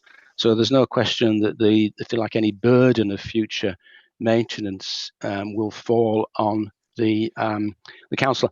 Perhaps also worth saying that given that the site is going to be managed moving forward by a housing association, they have an ongoing site presence. So it's not like a developer where they build a house and move on. So there's a further incentive there to ensure that space is properly managed. Thanks, Tony. Can I bring in Councillor Caroline Grew now, please? Caroline? You're still muted, Caroline. Sorry, my mouse wasn't playing ball with me. Right, yes, I just wanted to, I think members have hinted that they wanted to raise this at a later point anyway, but I'd like to ask Jenny if she's still with us. Really, what kind of role did you and the council, your council team, play in the design, and what is your view about the design of the housing itself? And also, did you talk about the play area, and what are the principles and proposals behind that, please? We were actually brought in sort of the beginning of last year by Tony. He was getting to a stage now where he wasn't making much progress at all with progressing the development in a way that we would wish it to be seen. So we were brought in for a workshop with a developer, and that's sort of turned things around quite significantly, we felt, in that the developer started to listen to our views about retaining that large area of space to the south for biodiversity, strengthening the western edge with a very green, wide, safe and accessible walkway for pedestrians and cyclists all the way along that western edge. We also were mindful that there did need to be quite a mix of different types of development in terms of type and density. We did feel also that there needed to be some building of significant structure at the entrance coming in to the site, just to provide some sort of a landmark as you're entering the site. But we did have quite a considerable contact with Tony's team and via the developer as well. And the scheme has actually changed, we feel, significantly for the better. And it is certainly a scheme that we feel we could support in design terms. But yeah, I mean, the layout does need a little bit more attention, but it's certainly going, it's certainly looking sort of in terms of quality in what we'd be looking for. Certainly natural surveillance, looking at bin storage, and looking at the front gardens. We'd certainly be now looking, especially with COVID-19 and some new front gardens guidance that we're in the process of putting forward in the council. It's actually in progress at the moment. We're trying to get away with, from hard standings in front gardens and trying to get that sense of community outside by having soft landscaping and garden space at the front. But yeah, I mean, it just to confirm, there has been considerable discussions with this site over the last year. Thanks, Jenny. And can you comment on Councillor Groon's point about playgrounds? This is a difficult one, and this is one that I was only aware of actually when we got the notes through for the meeting. I hadn't been aware of any requests for playgrounds up until that point. This is a difficult one. I mean, I certainly feel they've got a place within large parks and large areas of green space. We certainly wouldn't be supporting any play space down at the southern end. That we feel should be kept as a very rich biodiverse area, but we have got quite a large area of green space towards the middle of the site. The only advice I'd give is that it would need to be a very well designed but very carefully fenced off toddler play park. I think if children of a certain age are capable of getting to Horsforth Park and further afield, we'd be looking perhaps at more the toddler age group, but it would have to be an area that was very overlooked by local properties. And, you know, there are designs that do tend to sort of, you know, tend to dissuade the older children from being interested in them. So we could certainly provide some case studies of suitable play spaces. But yes, ideally it's good. But normally those play spaces again would, you know, are best located perhaps on the route of the walking and cycling network, so that, you know, it's treated as a place to pause for a little bit while you continue on your journey, rather than becoming a destination in the middle of the site. Thanks, Jenny. Caroline, Okay. is that okay? Can I just come back briefly, Chair? I don't want to get into too much detail, but actually your response to the question about the design of the actual buildings, the actual homes themselves, didn't totally convince me that you were 100% satisfied, Jenny. I must be honest. I'll be... Satisfactory is never good enough. And I do have to keep telling myself it's not about my personal taste and what I happen to like. It's about whether that sufficient consideration has gone into the design. And judging from the CGIs, I would suggest it could be improved on. And on the playground one, yeah, I do feel that we are 8 years into my being an elected councillor, we still haven't made much progress really on establishing unique, bespoke designed play areas that actually do their job in an open-ended kind of way. And I would urge that this isn't just delegated with a brief to do a play area, that in some way or other we do get an opportunity to check on the quality and design of that, please. Yes, just to come back to you, Councillor de Gruen, I completely agree with what you just said. But just to be perfectly honest, I actually came in after the discussions about the house types had already concluded. So I wasn't a party to those discussions, but my manager, Mark Burgess, was and appeared comfortable with the decisions that had been made at that point. And I absolutely agree with you on the bespoke play areas. And I think that certainly, I remember meetings we had with you quite some years ago, and that we were discussing this very thing, and it's something we haven't really moved on with at all. I agree with you. So that's again with all the conversations we're having at the moment with trying to encourage walking routes and trying to get people more active, I feel that is something we ought to be doing some work on in producing some bespoke designs that yes. are, yeah, so I'd agree with that. Thank you, Jenny. Jerry, if I could perhaps come in on the actual architecture of the dwellings, on which there have been a number of comments, because to be fair, Jenny has not had a detailed involvement in that, if that's okay. Yeah, do. You did say, yeah, I mean, Tony, you did say that you had better images, but they weren't available. Could you perhaps elaborate on that? Yeah, I think in terms of that, I think that there was some criticism, perhaps of the simplicity of the 2-bed red brick terraced house, when they are a fairly sort of straightforward, simple design. And I think what I had in mind looking at that was, if you go not far from this site and head back in towards Leeds on the A65, there are some red brick terraces off to the left, and perhaps, you know, I would have seen that as being somewhat reflective of that kind of local characteristic. The larger house types and the flats look forward, I suppose, in a sense. And I think they're attractive contemporary design, but you know, I mean, design's a difficult area, isn't it? Yeah, and I might like something that someone else hates. Nevertheless, I mean, as officers, we're happy that they represent a good quality design solution for the site. But I appreciate that it's something which might. Tony, we are losing you, I'm afraid, and you're breaking up. Okay. Yeah, I'm gonna just try turning my video off, Chair. Is that better now? As Yeah, experimenting whether turning your video off improves your sound. I think I'll just very quickly summarise because I'm not quite sure what was captured and what was not. I think that there's going to be some discussion about the actual the architecture of the. I'm gonna try. I appreciate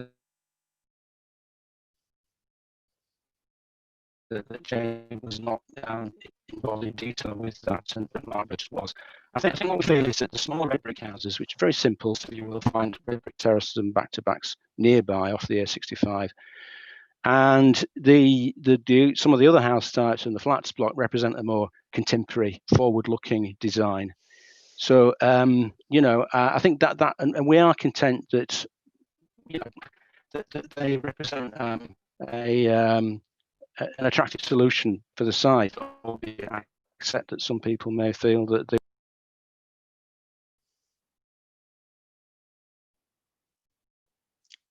Sorry, Tony, you're gone again. Oh, that was deliberate this time, Chair. I finished speaking. Thank you. I knew it. As you finished, I think you had a glitch as well, so I wasn't quite sure on that, but thank you. Can I bring in Paul Wadsworth, please, Paul? Thank you, Chair. I think there's other people before me, so I do apologise, but I'll get in. I think Councillor Blackburn's been waiting quite a while. Just with regards to Jenny and the toddler play area, I think you should think about it. And you talked about putting things along the cycle track. What about outdoor gym equipment? Could that be thought about? And the developer intends to plant 760 trees. Does he intend to plant them all in the southern area? There's a reason for asking that. Or does he intend to plant them in other parts of the site? Or does he intend to put them outside the site? That's my first question. And then secondly, to Gillian, if she's still there,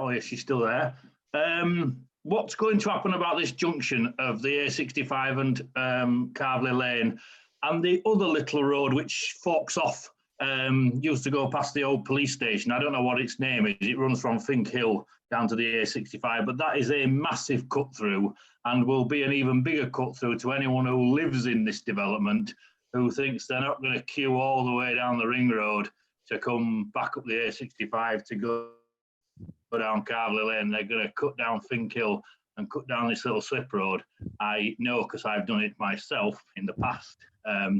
And it's not the safest manoeuvre, shall I say, at this time. And with increased traffic coming out of there, will make it very difficult. But I assume you've worked with the developer and got a solution which you can tell me about. Thank you, Chair. Thank you, Paul. Tony, can I start with you, then bring Gillian in?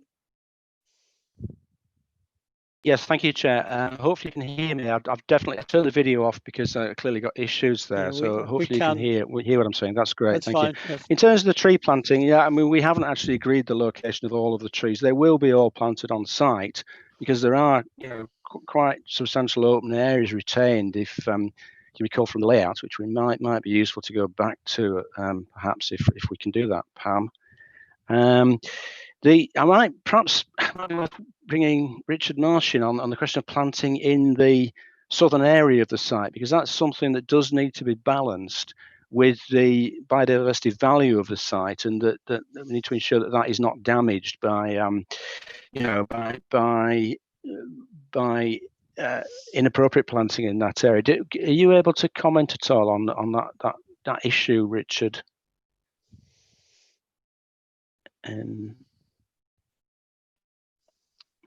We don't seem to have Richard yet. We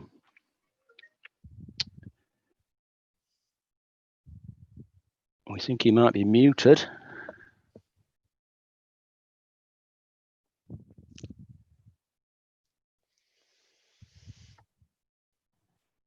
Okay, can we Would you like me to answer the question about the play, the sort of the more informal play space, that Councillor Wadsworth? Just very briefly, that's exactly what I had in mind, was something like more like a trim trail, active, just so you're actually doing a bit of exercise as you're playing along a route. So that's what I had in mind.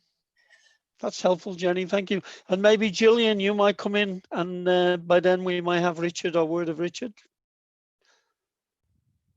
Gillian? Yeah. Yes, I'm here. Thank you, Chair. Yes, so in terms of the off-site highway works, so there are no highway works proposed at the junction of Calvary Lane and the A65. I think originally at some pre-app stage, there were more dwellings, and an assessment, a transport assessment came forward with more dwellings that did look at that junction. And the solution at the time was we were looking at providing a yellow box just to ensure that that route didn't get blocked, if there was queuing at the signals in peak times. But this is now for a smaller number of dwellings anyway. And there are keep clear markings that actually effectively do the same job at the junction that have been implemented. So it wasn't felt that, the assessment of that junction, the fact that I think if you look in, I think it's paragraph 10.16 of the report, there is an assessment of the difference in trips between this development site and the previous college use.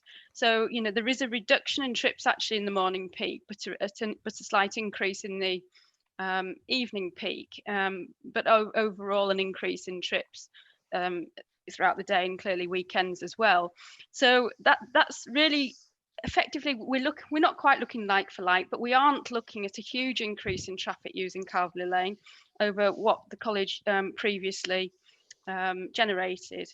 So yeah, so to answer that question, no, there isn't. In terms of the route through to Fink Hill, there aren't any proposals at the moment to amend that. I think there were some consulted upon as part of some Fink Hill proposals to improve that junction, to make that route one way, but I believe it was the public. There was public outcry against that, so I believe that part of that proposal has now been dropped.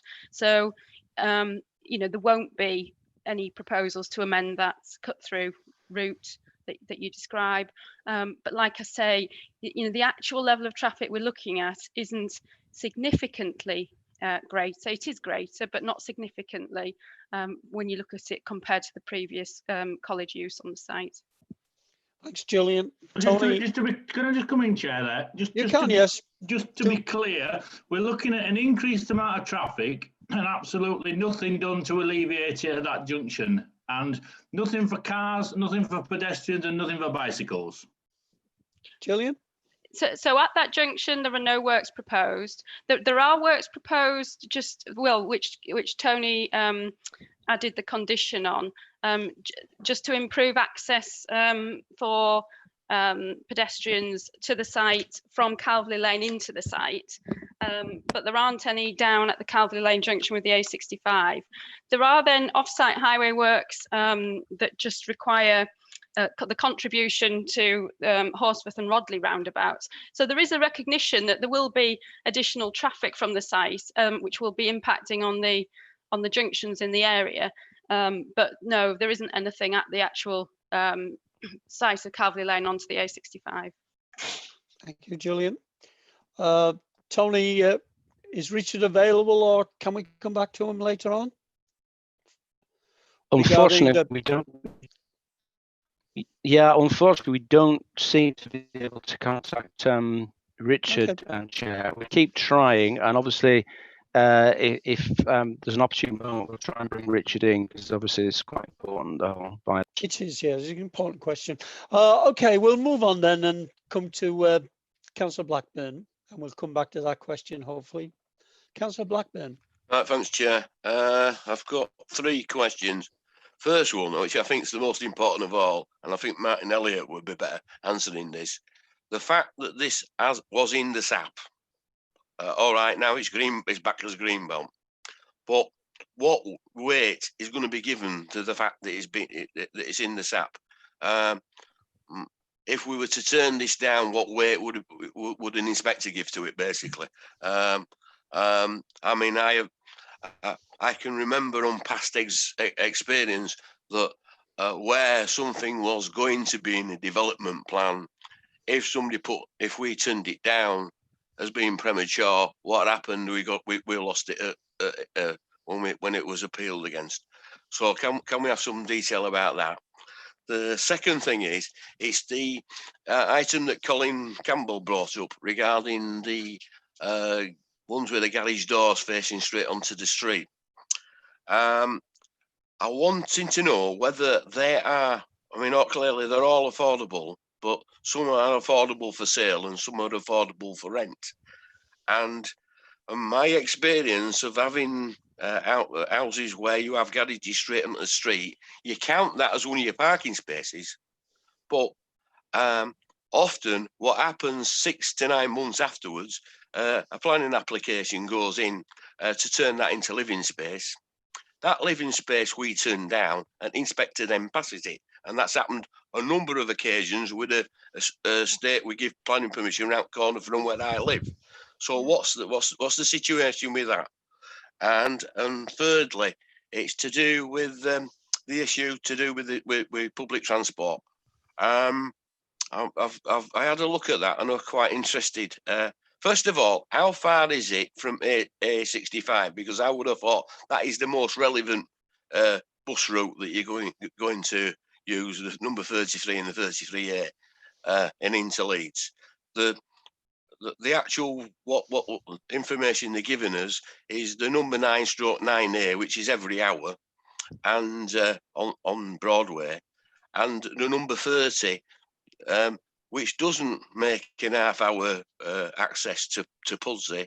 It only runs to Pudsey twice a day, and the rest of the time it runs from the Horsforth Vales estate into somewhere in Horsforth. So I can have some answers on that, please. Okay, thank you for that. Starting with Martin, perhaps. And Pam, could you take that off my screen, please, again? Thank you. Thank you, Chair. Yes. So, Councillor Blackburn, in answer to the question, what weight should be given to the SAP, members are encouraged not to attach weight to the SAP because this site has been ordered to not form part of the site allocations plan. So you shouldn't be considering it as an allocation for an in principle for housing. In terms of where the SAP goes next, the council will have to revise its position on the 37 sites before remitting that to the inspectorate. And at this stage, that revised position has not been set or clarified. So there can't be any draft weight, if you like, that there is no draft position for members to attach weight to on the SAP either. But what the report does set out is where members should focus their weight. And that's on the existing UDP designation as a major developed site, the fact that there's an existing permission for part of the site, and the National Planning Policy Framework and Para 145G, which makes provisions for development in the Greenbelt, provided that certain tests are fulfilled. Thank you, Martin. Okay, Julian, do you want to come back on question on garages turned into living spaces by Councillor Blackburn? Not sure you can say much on that, but Chair, that's probably one for me because this would be something. Yes, thank you. And we would control through a planning condition. Now, as Councillor Blackburn said, it's not unheard of for us to lose these on appeal. But I can say confidently that we can defend an appeal because I've done it on a site in Guiseley where we withdrew permitted development rights for garage conversions, where we could satisfactorily demonstrate to the inspectors that this parking was absolutely necessary to serve the needs of the development. And clearly, I'm confident that in this case we could do that. So, and that is our means of control in terms of the garages going. Can I just interrupt? Can you just interrupt you? Okay, go on. The thing is the reason I say this, the estate that's in my ward where we give planning permission and we put a condition on, I think it was 8 decisions on the trot we got turned down on, and then we stopped challenging them. Okay. Tony, please continue. Yeah, I mean, that nothing else is to add to that, really. I mean, I've lost appeals on this as well, and it's where we've not been able to demonstrate that the loss of the garage as a parking space would be problematic. You know, I think we could demonstrate that it was problematic here in this particular situation.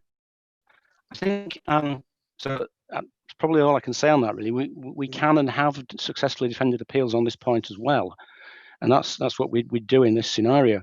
I think there was a further point about distance to bus stops on the A65. I'll Indeed, still yes. see if I can find an exact distance. It's quite a short walk from the at least the top end of the site through to the A65. But rather than guess, I would say it's about 100 meters. But we'll see if we can get a more precise figure on. We've lost you again, I'm afraid. Sorry, that was a deliberate stop. That was that? Chair. Sorry. Okay. That's all I was going to say. Thank you. You stopped in mid-sentence, but go ahead. Is Gillian coming in? I saw you light up. Hi, yes, thanks, Chair. Just to add to what Tony was saying about the walk distance, I think the majority of the site is within the 400-metre walk distance. Yeah. There's just some of the properties towards the bottom that slightly exceed it, but certainly from within the centre of the site, the measurement to the bus stops on the A65 is within the 400-metre standard walk distance. Okay, thank you for that. Can I bring in Councillor Gruen? I know you've had. Oh, before I do, Peter, can I just make a comment? Mr. Brock, I see that you have your hand up, but I'm afraid I'm not going to be able to bring you back in. I would have to open it up to objectors and developers again. So sorry about that, but cannot do. Councillor Gruen, please. Chair, thank you very much. I've got 2 or 3 points. One, as a follow-up to Martin, very helpful, Martin, of what weight we can and can't put on. But can you confirm that we can give weight to the fact that we developed over a number of years what we called a fair shares policy in the SAP, and that the different housing neighbourhood areas were allocated a certain amount of housing, and that is still our policy? The second question is probably to Tony about accessibility standards. I didn't hear that mentioned, but does the estate as a whole qualify for that?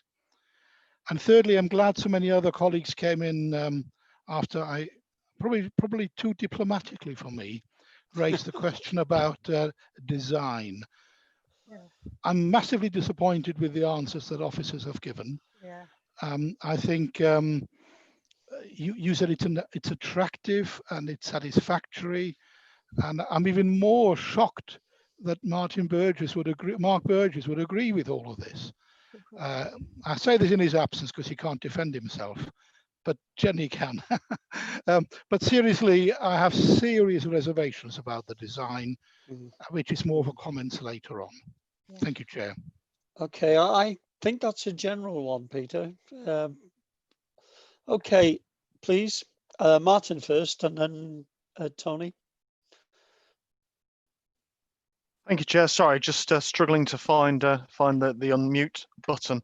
I think in relation to the weight to be attached to housing development in this area, yes, the core strategy does spread and distribute development around the city through a policy called SP7, which identifies indicative levels of housing to be delivered within different housing market areas.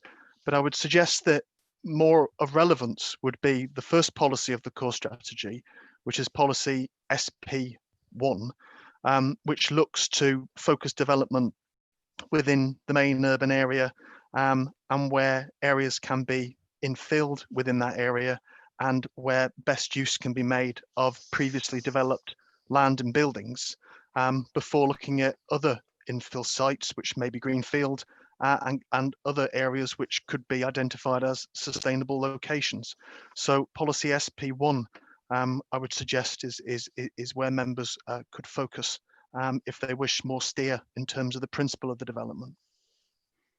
Thank you, Martin. Phil, accessibility of the houses? Sorry, Tony, I should say. That's probably Tony. Thank you. No, I think that one's for me, Chair. Yeah, I think I did cover that in my introductory comments, but on accessible houses, obviously since we adopted the core strategy selective review as part of our core strategy last year, we do have a specific policy on accessibility, which is policy H10, and there is some analysis of the development relative to that, paragraph 10.15 of the report. But basically, the requirement is that 30% of the dwellings meet the requirements of M4 brackets 2 of the building regulations. And this is for accessible and adaptable dwellings, and this is part M of the building regs. And in fact, 58% of the houses meet that standard, which is 88 of the houses, in fact. And then also there is also a requirement for wheelchair user dwellings specifically. Now, 4 of the ground floor flats are specifically designed to that standard. So again, you know, that comfortably meets our policy H10 on access. I have finished speaking then, Chair. I'd actually finished speaking. Okay. Thank you for that, Tony. Councillor Greenwood, is that all right? You did say we could leave comments to, design to comments, and I think that might be the best way. Thank you, Chair. Okay, moving on then. Councillor Latty, please. Thank you, Mr. Chairman. First question, somebody just asked about the bus stop distance, but what is the distance, or is it in reasonable walking distance to a shop or doctor, bearing in mind what sort of an estate this is going to be? Very likely a lot of young couples with young children. So what is the walking distance? Sorry. The other one that I have, I wonder whether Gillian might comment on, in the papers, there are several entrances to people, several references to people being concerned about there being only one entrance to the site. I appreciate it's the number of houses per access to the site. This is below that number, but the nature of the site looks to me it's long, drawn out site and just one entry at the top right hand corner. It just seems a little bit sort of, well, I don't know, a little bit contained, certainly if you live at the far end of the site. So I wonder if there's a comment on that. And perhaps Julian could comment on what I was raising with the 2 local ward councillors about running through the Victoria estate. Thank you. Okay, Tony then and Gillian on that, whichever way you want to deal with it. Shall I come in first? I could probably deal with both issues, actually. Happy for you to come in on both, Gillian. Thank you. So just in terms of the walk distance to facilities, I think they're on page 26 of the report. So there's an assessment table of the core strategy accessibility standards there, but this site effectively meets them all. So I would say in terms of accessibility, it is in a very good location. So you've got the shops down in Horsforth, but you've got the doctors, you've got the primary school, the secondary school, or the bus stops. So they are all within walking distance or the bus and walking distance requirements of the site. So, you know, it is a good site in that respect. So then going on to, I think I've forgotten your middle point. I'll skip to the Victorias. So, I mean, we did consult with our traffic colleagues about the issue. It was raised during the application stage, but in terms of the estate is already 20-mile-an-hour zone. There wasn't anything specific that they felt needed to be done. And I suppose I do need to go back to the point that actually this development isn't adding significant levels of traffic to that local network. So there isn't a real consideration, you know, that there's any that if there's an existing issue that this development would need to resolve it, because they're not causing it. But it's, so I think on that respect, we think it's acceptable in terms of the route out to the main road network from the site. So the other one that I've just forgotten and just remembered was about the number of access points to the site. I mean, it is 152 units, so it doesn't come. At the moment, the street design guide suggests 2 points of access, vehicular access, after 200 units, and requires it after 300. So it's well within that, you know, those parameters. The only thing I'd say about access is we work very keen to get other pedestrian routes of access out, but we haven't managed to achieve that towards the southern end of the site. Due to either levels or land ownership reasons. So I suppose in terms of access and accessibility, that is the only real shortcoming of the layout we've got in front of us. Thank you, Gillian. Is that okay, Graham? I think that covers the questions. Can I bring in Councillor, sorry, Councillor Khan, please? Thanks, Graham. Thank you, Chair. Thank you, Chair. Can you hear me? Yep. I can, yes. Thank you. Mine's regarding education, and I think if somebody can go through with me the school journey from the site to the school, and from school back to the site, what's the journey going to look like for a young person? And the second question is regarding highways. The contribution from this development, is it enough to overcome those issues what the ward members have raised and also the residents have raised? Thank you, Councillor Khan, very decisive those. Is Paul McGrath in here from Education? Paul? Thank you, Chair. Thanks, in answer to the question around regarding the journey to the school, we look to ensure that in terms of school place planning that we meet a minimum straight line distance, which is how the admissions policies are set for, or the admission policy criteria is set for the local authority. So we, in terms of primary provision, we aim to make sure that there is sufficient capacity within a 2 mile radius of any home, basically. So in terms of this site, I'm just quickly looking at the distance, and the distance is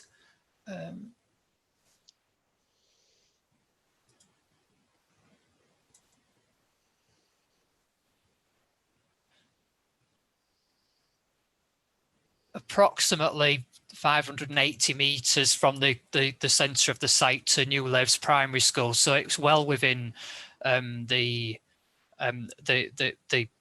distance that we would hope to achieve for somebody to be able to walk from home to primary school. And I'm sorry, I can't remember the second question that Councillor Khan asked me, if it was school related. Councillor Khan? No, that's fine, Paul. Second question was on highways contribution towards. Yeah. Thank you, Paul. Thank you. Can I bring in Gillian then, please? Regarding, was there enough money to deal with the matters that ward members were concerned about? Yes, thank you, Chair. Can I just comment on the last question as well? Because clearly, although education look at straight line distances, the transport assessment work does look at actual walking distances, you know, and routes that are available. So the local route to New Laves Primary School is less than 1 kilometre. You know, so it is, and it's on the same side of the road. There are no roads to be crossed. There will be footway provision all the way. So you know, it is within a good walking distance to that school. There is also a footway being taken down right to the southern end of the site. Should a link be able to be made in the future across the fields that go to the school, which would actually then bring us closer to the 500 metres that that Paul mentioned. So that was just that point. In terms of the £250,000 for the offsite contribution, that money is not there to deliver any remedies to issues such as the rat running or potentially to the yellow box junction or anything like that. The assessment's been made that those issues aren't required from the highway assessment of the scheme. So the £250,000 is purely, it's been negotiated as part of the cumulative impact policy that we brought in through the SAP and through the core strategy as well, to make sure that that developments that had an impact but not a significant impact in their own right were actually contributing to the congestion levels that were being accumulated from several developments in the same area. So that money is going towards the schemes at Horsforth and Rodley roundabouts, and there is a scheme already being designed up, an interim scheme just to extend the exit merge length down on the ring road from the junction, which the money could be put towards. So it won't fund anything in its own right, but it will be put towards a larger scheme which will effectively cater for the impacts of general growth from all these developments that add up. Thank you, Gillian. Councillor Khan, is that okay? Thank you, Chair. Yes, that's fine, Chair. Just briefly, I thought Councillor Latty would want to pick up actually on the design of the houses regarding chimneys. Traditionally, British houses have chimneys. How come this? I'm sure he might want to make that comment when we come to comments, but we broaden it out now. We talk about roofscapes rather than chimneys. But however, Councillor Nash, I know you've been waiting a long time, but there's been a lot of people wanting to speak, so please come in now. Yeah, well, I had one question to ask Gillian, but I'd like to ask another about the SAP. But first of all, I know that area very well because for 7 years I worked in Bradford and had to travel that way. Now the junction at Carberley Lane onto the A65, in those days there was keep clear, painted white lettering, but all that did was allow the rat runners to access it. And there used to be from Carberley Lane an access onto Broadway, and traffic used to come down Manor Road, Councillor Wandsworth, that's what that street's called, cross the A65, straight through the Keep Clear Gap and out onto the Ring Road. And the gridlock on that Ring Road, you would have to see it to believe it. I understand it's bad now, but it wasn't anything like what it used to be like. I was a member of the Highways Committee, and after a lot of persuasion, I have to say, I got the Highways officers to agree to close that exit onto Broadway, the Ring Road. Now, relating to that, the roundabout, as Councillor Collins mentioned, is still pretty bad now. Can we be assured that improvement works will be made to this roundabout before any development happens on this small estate? So that's that. The other question is that I'm disturbed to learn that it has been taken out of the SAP, this site, and that we have to give no regard to it.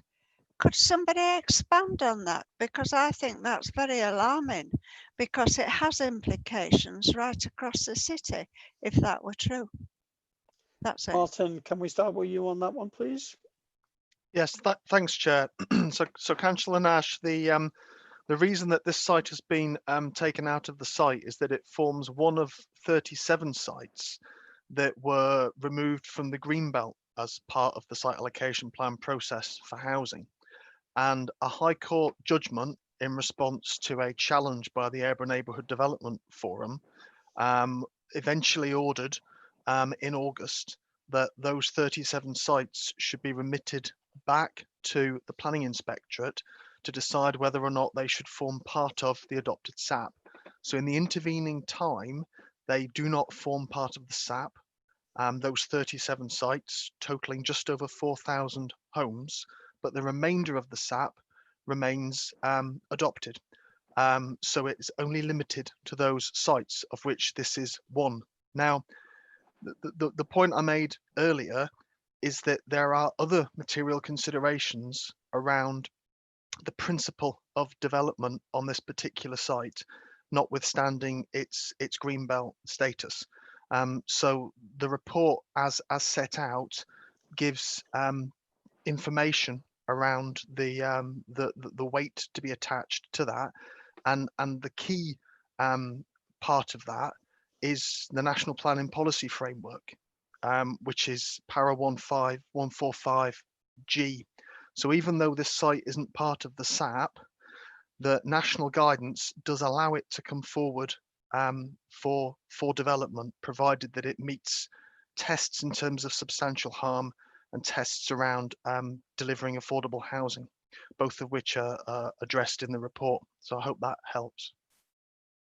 Does that help, Liz? Liz, you're muted. Sorry, I did click, it didn't work. Not really, it helps at all. I mean, I think that if this has to go back to the inspector, I think the inspector should have a look at it before we even discuss the estate. I think we could easily be wasting our time. If the inspector says no, well, what are we here for today? No, can I assist with Councillor Nash's question? Please, Nikki, please do. Yeah, so the point that Martin's trying to explain is that the site allocations plan is all intact, save for one piece of that site allocations plan has been taken out, and it's these HG2 sites which the judge ordered were to go back to the judge, to the inspectorate for redetermination and reaffirmation. So we can't, essentially one part of our plan, a jigsaw piece, has been taken out, and that now needs to go back to the inspectors for them to review. We'll have to go through a particular procedure, as we did with the rest of this allocations plan, for those particular sites and decide how we're going to deal with those. That work has not started yet. So in terms of its status, it's reverted back to what it was before the site allocation plan was even there, and that's why the report is drafted in the way that it is in relation to Greenbelt. So appreciating your views, you can still make a decision on this application site today based on the fact of its status now, irrespective of the fact that it's going to be going back to the inspectors and there's a process and a procedure to follow. So for safe decision making, that is why the report is drafted as a determination for a Greenbelt site. And that's why Tony, Clegg and Martin have explained the background.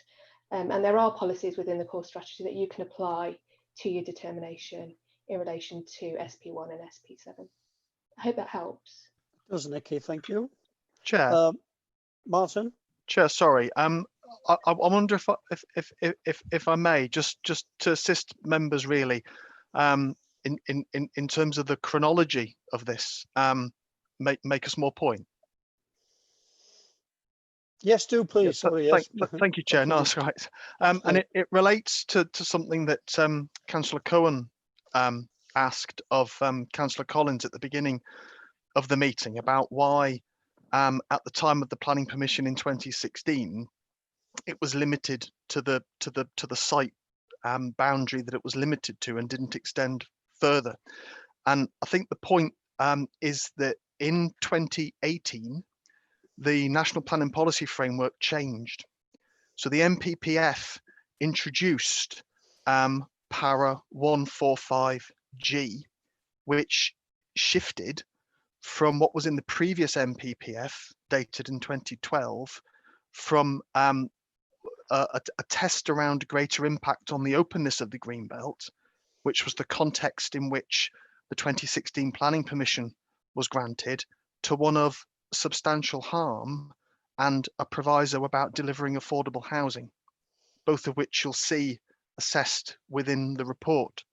So the question as to why the applicant relied on going through the site allocations plan when they could have gone through this route they're going through now is a moot point, because it wasn't open to them at the time of submission of the site allocations plan, because the MPPF changed in 2018 after the site was submitted as a SAP site. Now the SAP site has been tied up within the challenge and taken out of the site allocations plan. The applicant has suggested and put in front of us the use of the MPPF policy as an alternative route.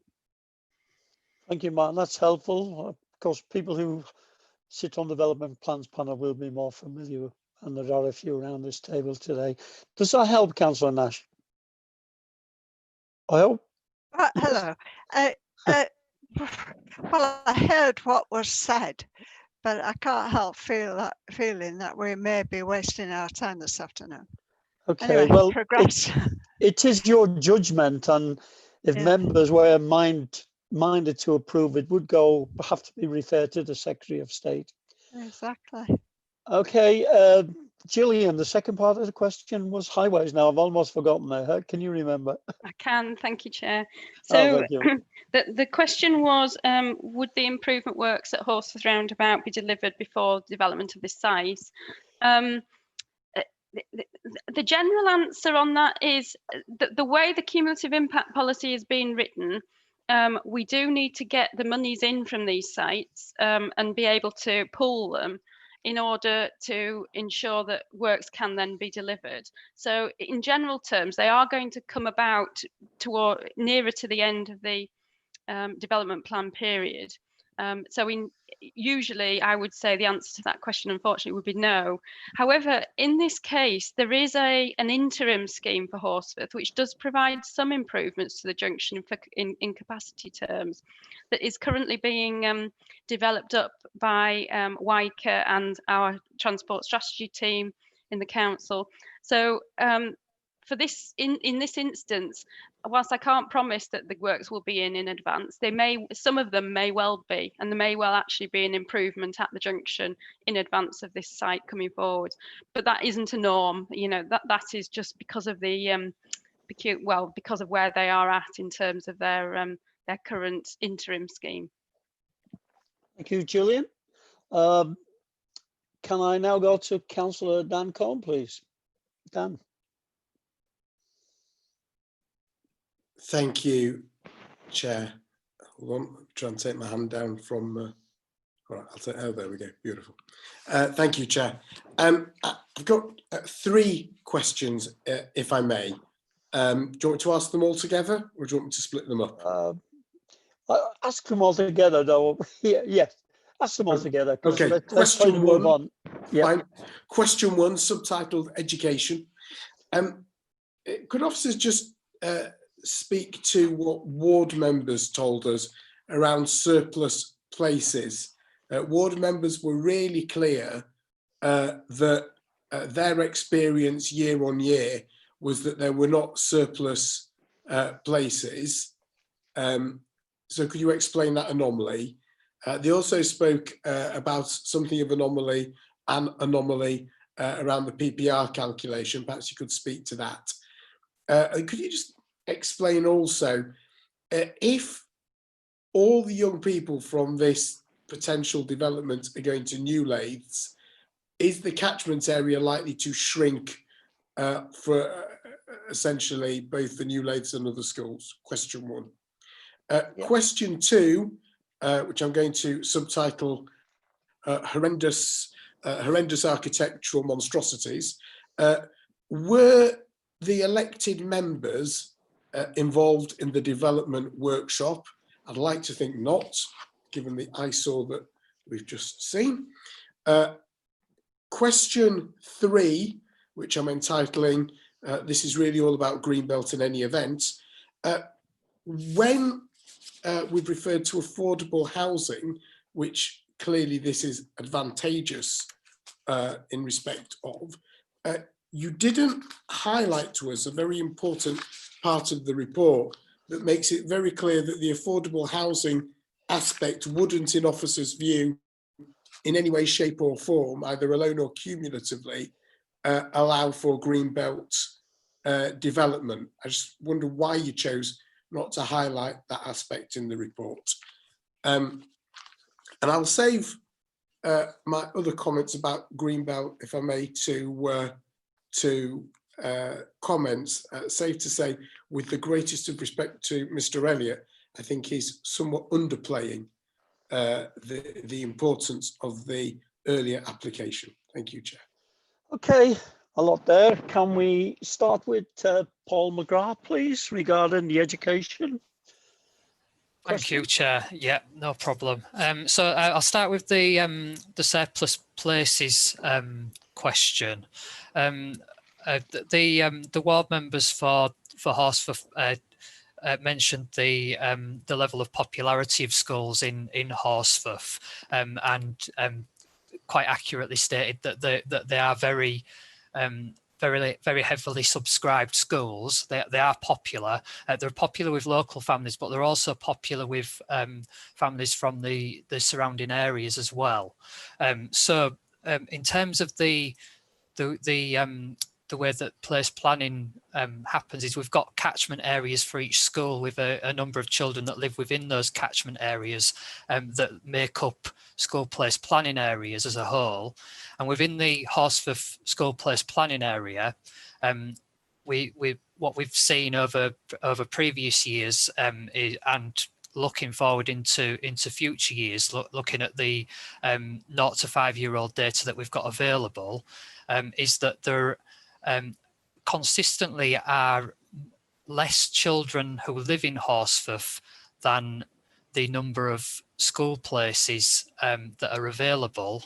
However, the schools in Horsforth receive more parental preferences than the number of school places that are available, which reflects that popularity. If there are 300 places available and those places are in demand, they're allocated based on admissions policies for the schools in the area, and there is generally a priority given to families that live within the local area who are in catchment for a particular school. So although the places are popular, there are sufficient places available for the families that live in Horsforth. What is the unknown factor is the preference patterns of parents. If they choose not to preference their local school or preference a particular school that they want that's heavily subscribed but isn't their local school, then they can end up in a situation where they may not be placed at a school that they want if they didn't get in under the allocation criteria. And I appreciate this gets a little bit complicated, but essentially there are sufficient places for the children that live in Horsforth. Some families do choose to travel outside of Horsforth every year as well, so all of those families don't take up a place within Horsforth. And equally there is some inward movement from the out of area as well. What we are seeing is, along with the rest of Leeds, is a decline in birth rate to some extent as well. And future years in Horsforth at the moment, we are seeing a decline in the average cohort size coming through, although they do tend to grow in Horsforth by the time they reach school age. So we don't see at the minute any significant pressure within the current cohorts that we're seeing coming through that would require an expansion at this moment of provision in the area, but we do constantly monitor that picture. So we would be looking at regular NHS birth NHS records and the number of 0 to 5 year olds that are in the system, and we would be monitoring both the estimated yield from new housing that's granted planning permission and housing that's under construction, and then the actual yield is put into our planning via the projection system. So hopefully that provides an answer to that question. Can I just, Chair, can I just come back on that a little bit, because it's a really simple question. Are the schools oversubscribed? And the indication he gave was yes, they are. He then started talking about birth rates going down. Well, anybody thinks that birth rates are not going to rocket come January, February this year is forgetting what happened when people were stuck in a room together for long periods of time during the World War. So and then when people came home again, I find it flabbergasting to suggest otherwise, but they are oversubscribed, aren't they? The schools are oversubscribed because parental choice allows anybody to preference any school they wish, but there are sufficient places for the number of children living in the area. Okay, is that clear, Dan? Within It is to me. Well, it's a very popular clear, school yeah. area. It's a clear answer, yeah. Yeah, okay. Moving on then. Yeah, so moving on to the pupil product ratio, which is the way that we estimate the number of children that new housing will generate on initial occupation. The formula that we use for primary schools is a ratio of 25 primary age children being generated by every 100 two bedroom or more properties. The formula has been in use since I think 2001 and is detailed in supplementary planning guidance. I think it's SPG 11, and it's that. I think I've gone through this before in other plans panels, but it is based in sort of empirical research that's been carried out by the local authority and by Cambridgeshire County Council. So it's the formula hasn't sort of come from nowhere. It is based in evidence that's been drawn from yields from actual housing developments across the country, and it's a formula that's used by a lot of local authorities. We have tested it in terms of looking at pupil yields from housing developments completed over the previous 10 years in Leeds, and it does come out roughly on average right across the board.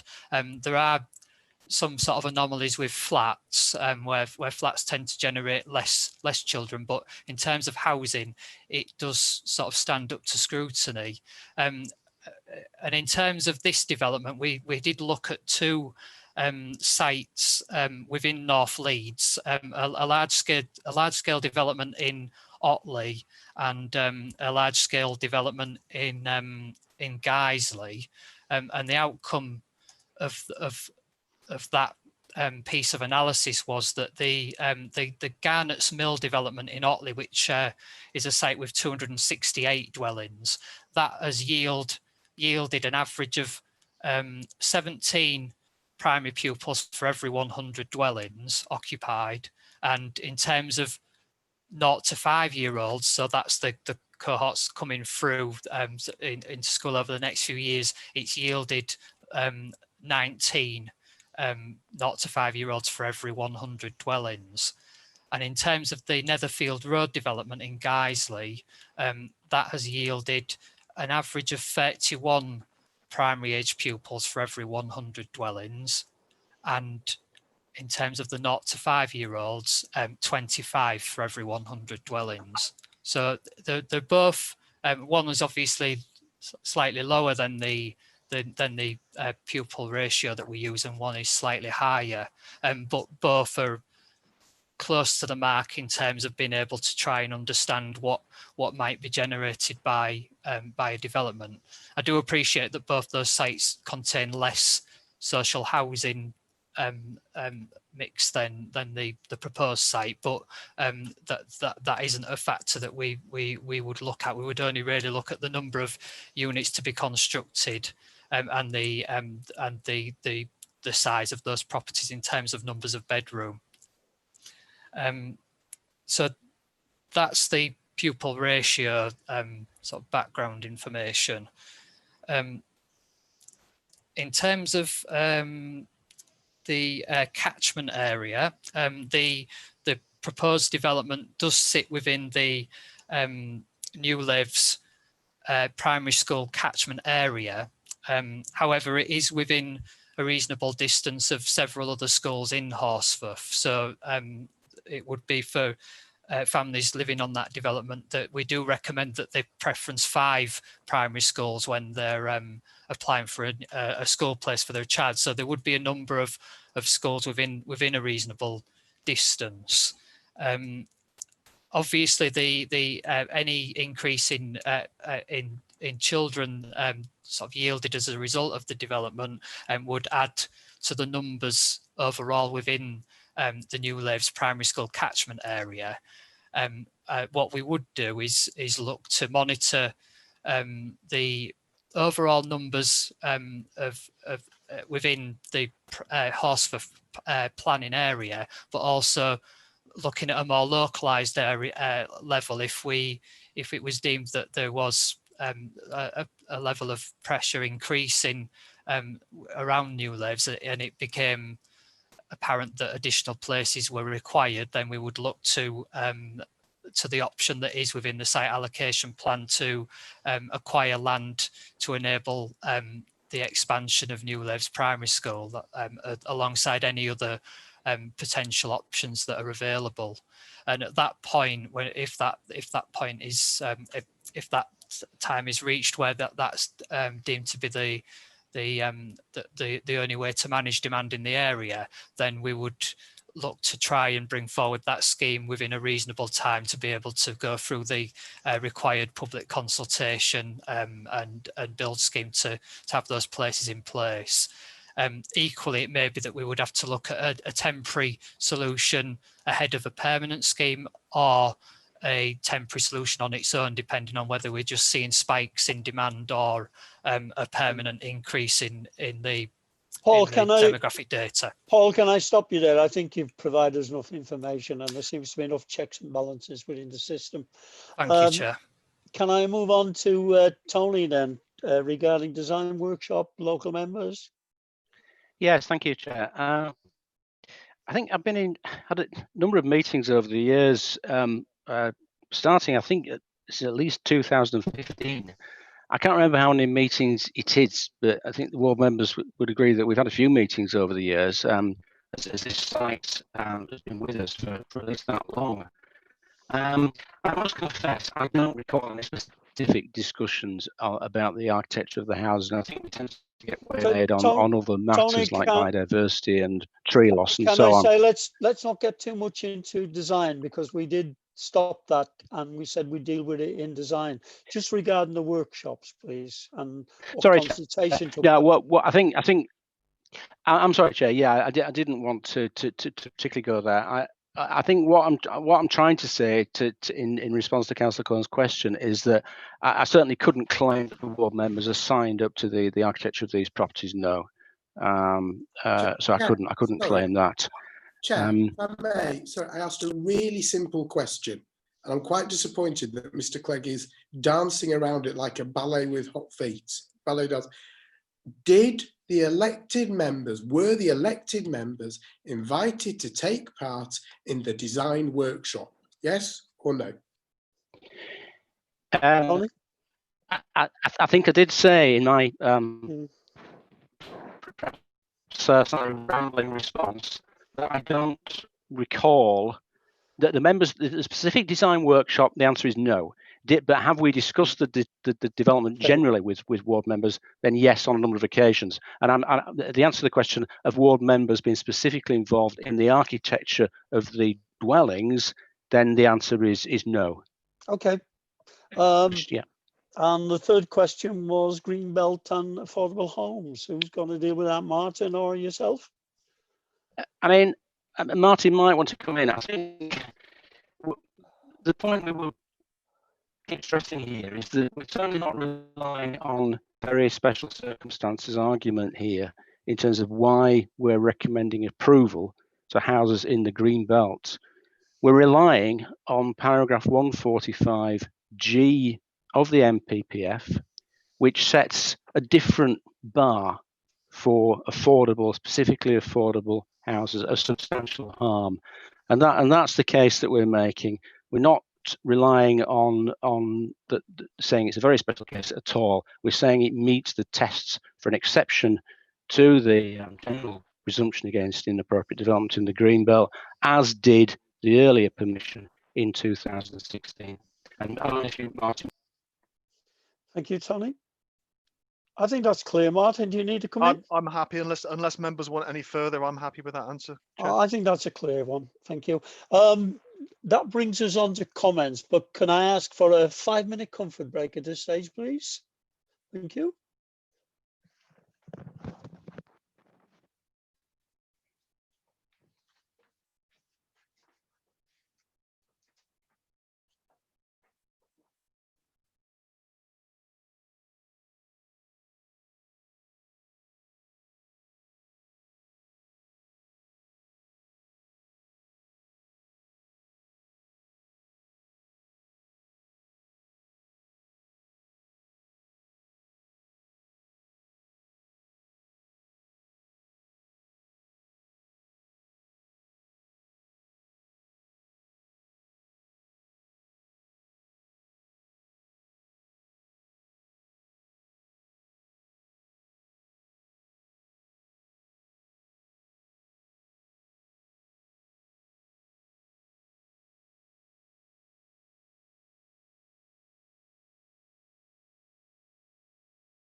Are we able to resume the meeting, John?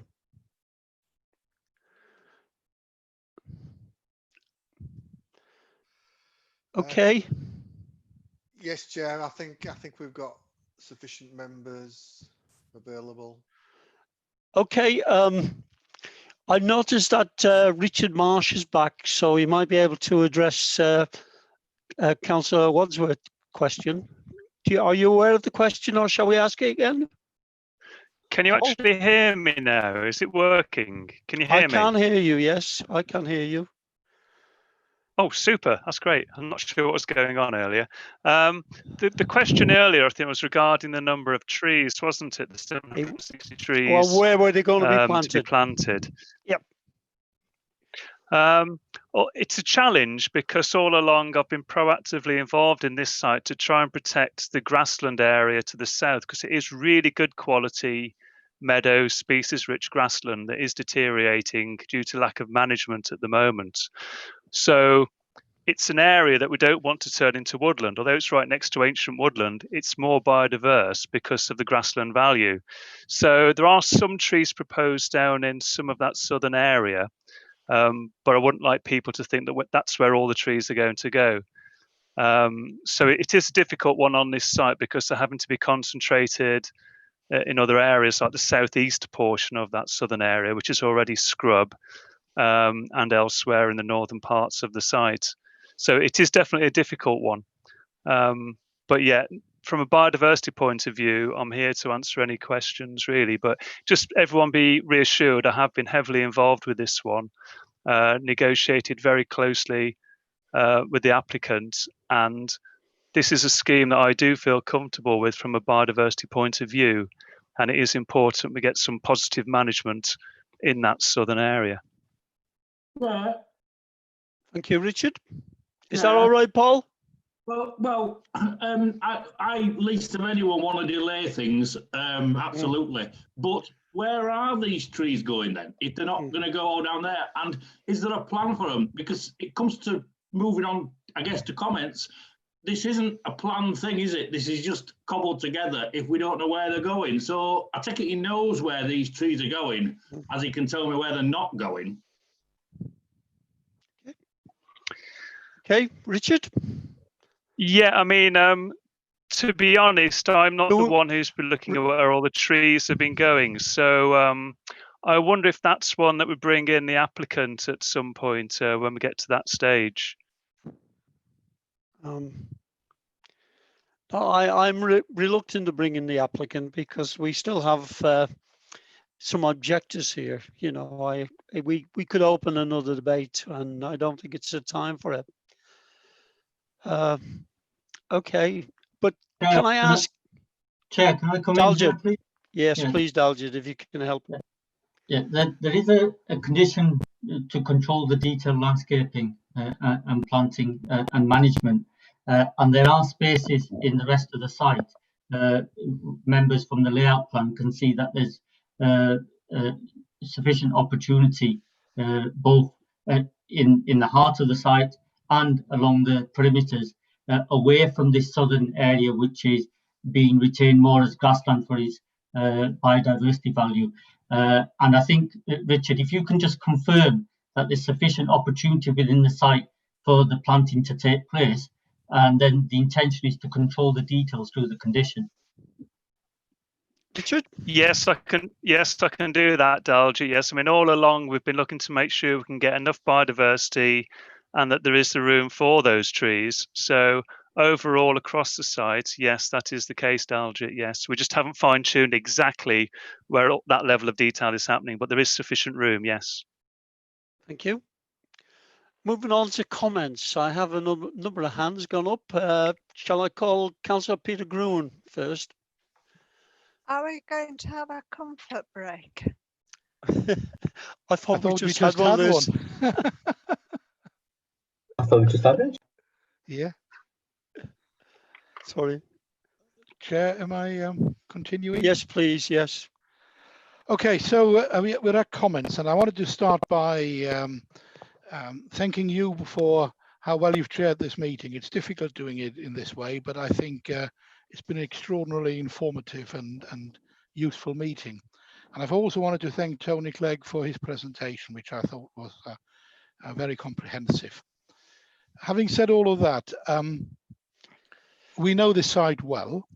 We know that it has buildings on it already, which are now disused, and therefore the site has had a previous life. And it is my considered view over many years of development plans, panel, etc., that in principle this site is developable and it qualifies for development.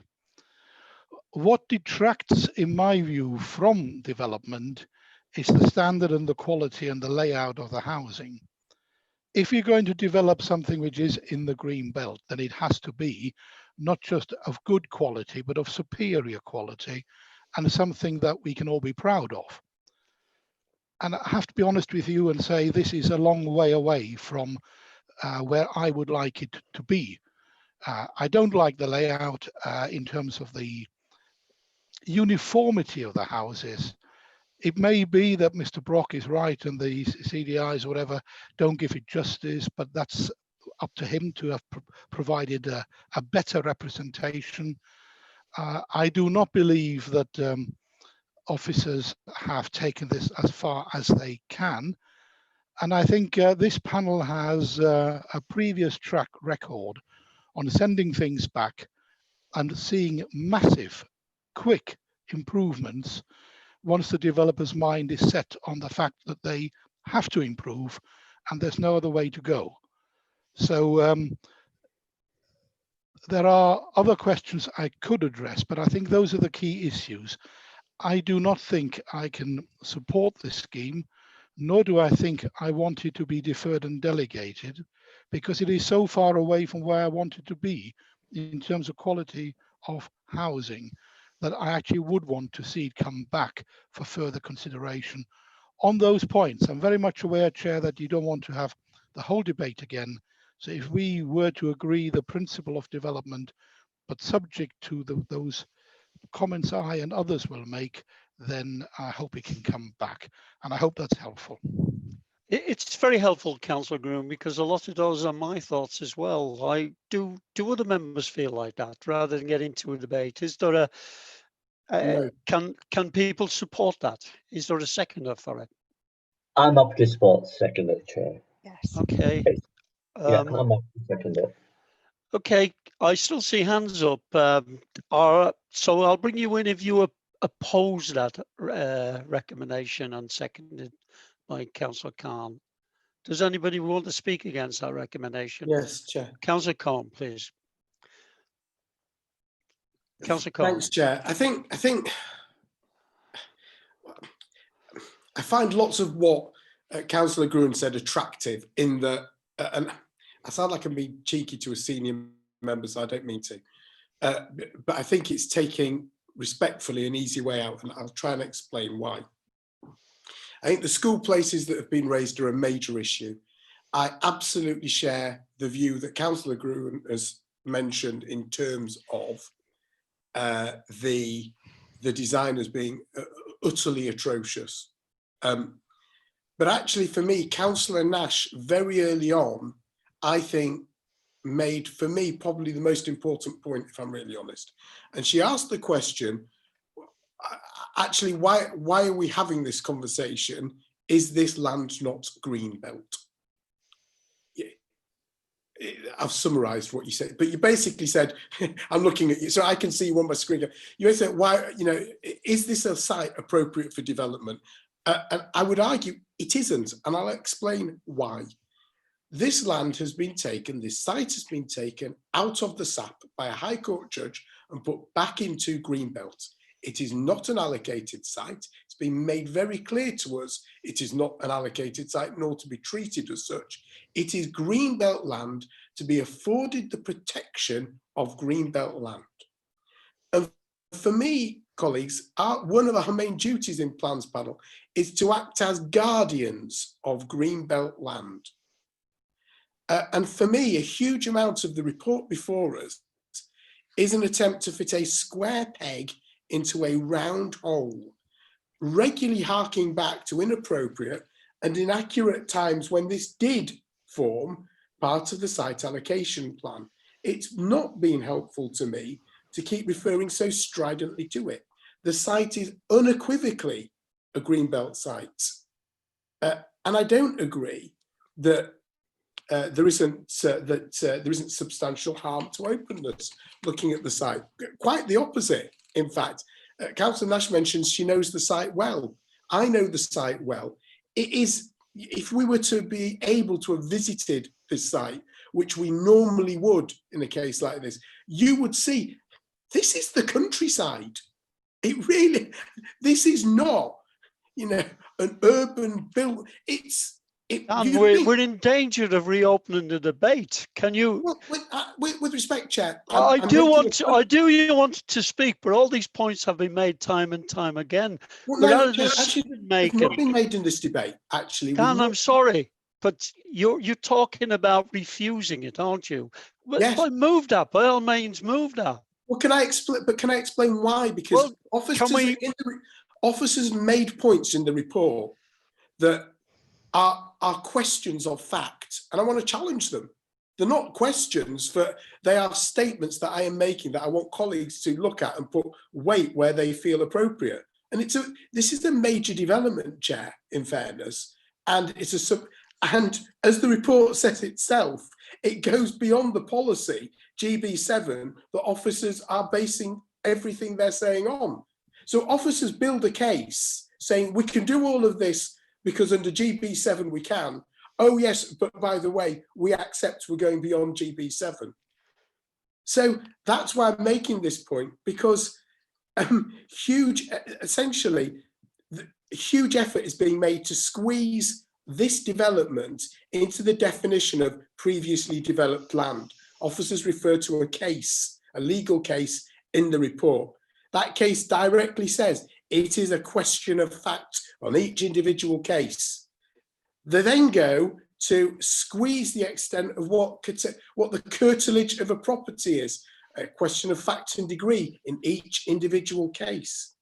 And finally, then they, as I say, explicitly say, and we accept we're going way beyond the scope, we're going beyond the scope of the policy that this might apply under in any event. In other words, this is greenbelt land, and we are squeezing and doing mental gymnastics to try to make something fit something it ought not fit. And that's why I move that we refuse. Okay, is there a seconder for that? That's Councillor Waldsworth. Waldsworth. Do you want to speak, Paul, and then we can go to the vote? Yeah, Chair, I'll just make very, very brief points of what I've written down over the last 2.5 hours of this, listening to this. It is building in the green belt, and I think officers know it's building in the green belt, and they're just trying to hang themselves on one particular paragraph, and I'm afraid it isn't good enough. It's been put back in the green belt. The layout is very, very poor, and yet again, officers are hanging themselves on, leave it with us and we can get it changed. Ward members have not been involved in the design or the layout, and other members have commented on that. The highway work says absolutely nothing to mitigate the traffic. The highways officer accepts there will be more traffic, but nothing at the junction. Most needed is to mitigate it. There is money to spend on highway works, which we're already spending on the 2 roundabouts, which we should have spent on in the first place, but we failed to do so. And there's no plan for trees. I'm being told we'll find somewhere for these trees, but we don't know where they're going at the moment. We should throw this out and say, go back to the drawing board and start again. And I second Councillor Cohen's motion. Thank you. Okay, so we have Peter's suggestion, deferring it to clear. Sorry, Liz, Yeah, I'd just like to clarify what I said. I didn't say that it's green belt and therefore we can't build there. And I should just like to point out that we turned down applications on the other side of Broadway on Carverley Lane for the estate built there. It was green belt. The council turned it down. And I'm sorry, Councillor Cohen, but your government inspector allowed it. So, you know, green belt isn't the be all and everything. But I do feel, I have to say this, I do feel that the developers and indeed some of our officers have taken this panel for granted. We're not satisfied with what has been put before us. So I'd just like to make that quite clear. thank you for that. Back to where we are. Clearly, members are not minded to support the officer's recommendation at this time, so we can park that one. Councillor Gruen has suggested an alternative. Would you like to make that suggestion again, Peter, just to be clear?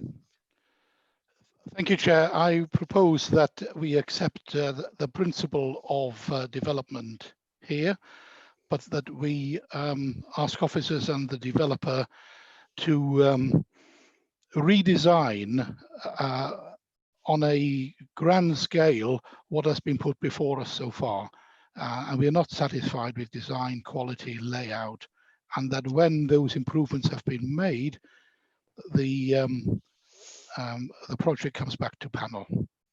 Thank you, Peter, and that's been seconded by Councillor Khan. Dan, before I go to vote, do you want to be clear on your proposal? Yes, Chair. Few words, please. Yep. Always a few words, as few as I can manage, Chair. You've made me add more now. I move that it's refused on the basis that the tests set out to build on Greenbelt haven't been met. Okay, thank you. Peter's resolution was put first, so I shall take that first. And I will need to go around every member and ask them how they're voting on that. So I'll do it in alphabetical order, if I may. Starting with Councillor Blackburn. Councillor Blackburn, are you for, against, or abstaining? I'm against Peter's resolution motion. Okay. Councillor Campbell.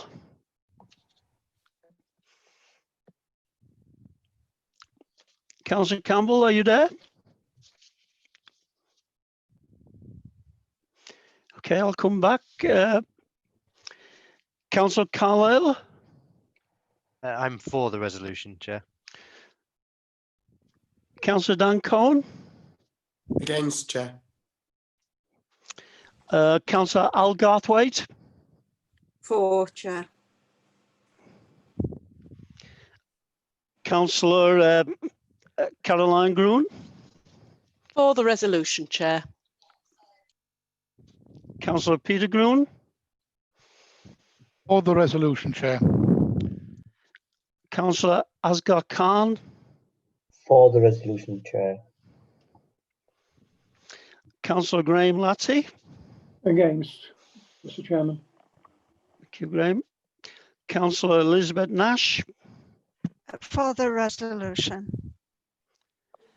Councillor Paul Wadsworth. Against, Chair. Councillor Paul Ray. For the resolution, Chair. And my own vote as chair, I am in favour of Councillor Groon's resolution. Can I ask what that vote comes to? John, yes. I think it's 8-4. 8-4. Is that right, John? 8-4. Chair, are you going back to Councillor Campbell, or are we just leaving? Is Councillor Campbell here?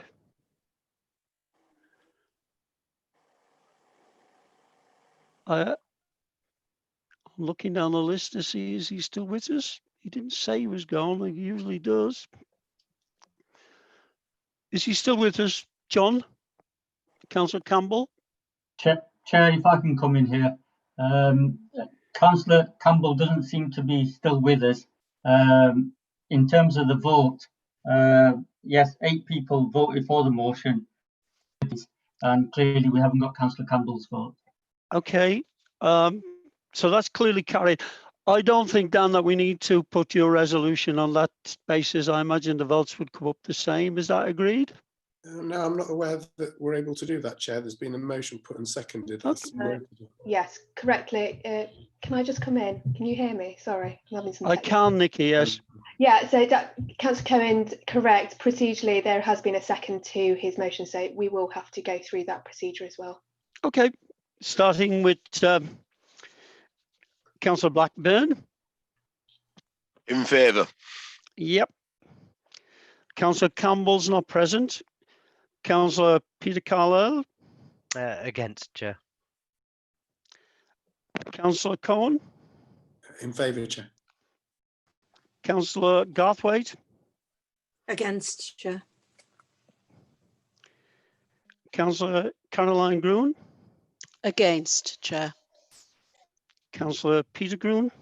Also against, Chair. Councillor Asghar Khan. Against, Chair. Councillor Graham Latty. In favour, Mr. Chairman. Councillor Elizabeth Nash. Against. Councillor Paul Wadsworth. In favour, Chair. Councillor Ray. Against, Chair. And myself against also. I believe that is the same result, is it? 8-4? It is, Chair, 8-4. Okay, thank you. Can I ask the lead officer, Daljit Singh, to sum up and reflect on the debate, please, at this stage? Thank you, Chair. There's been significant questions asked and comments about a number of aspects, but I think a number of members have expressed considerable disquiet about the architectural quality and design quality of the development.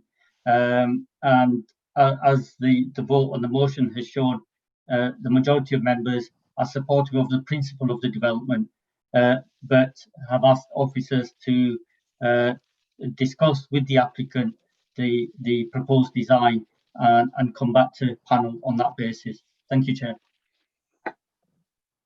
Thank you, Daljit. Chair, now that we've had the vote, I would like to be allowed to leave the meeting for another meeting, please. Is that acceptable? That's fine. I think we'll close in the next minute anyway, Caroline, but yes. Thank you very much, Chair. Thank you. Well, that concludes our meeting. Just to remind that we have another meeting on Thursday, the 22nd of October. They come around fast, don't they? And thank you for your attendance and thank you for the debate. It was very interesting, a new direction for all of us, but it's been handled in a very professional way. So thank you for that. And I will now ask John to close down the webcam and we'll close the meeting. Thank you. Thank you very much, Chair. Thank you. Good night. Bye, everybody. Thank Thank you, you. Chair. Thank you, Thank you, Chair. Chair.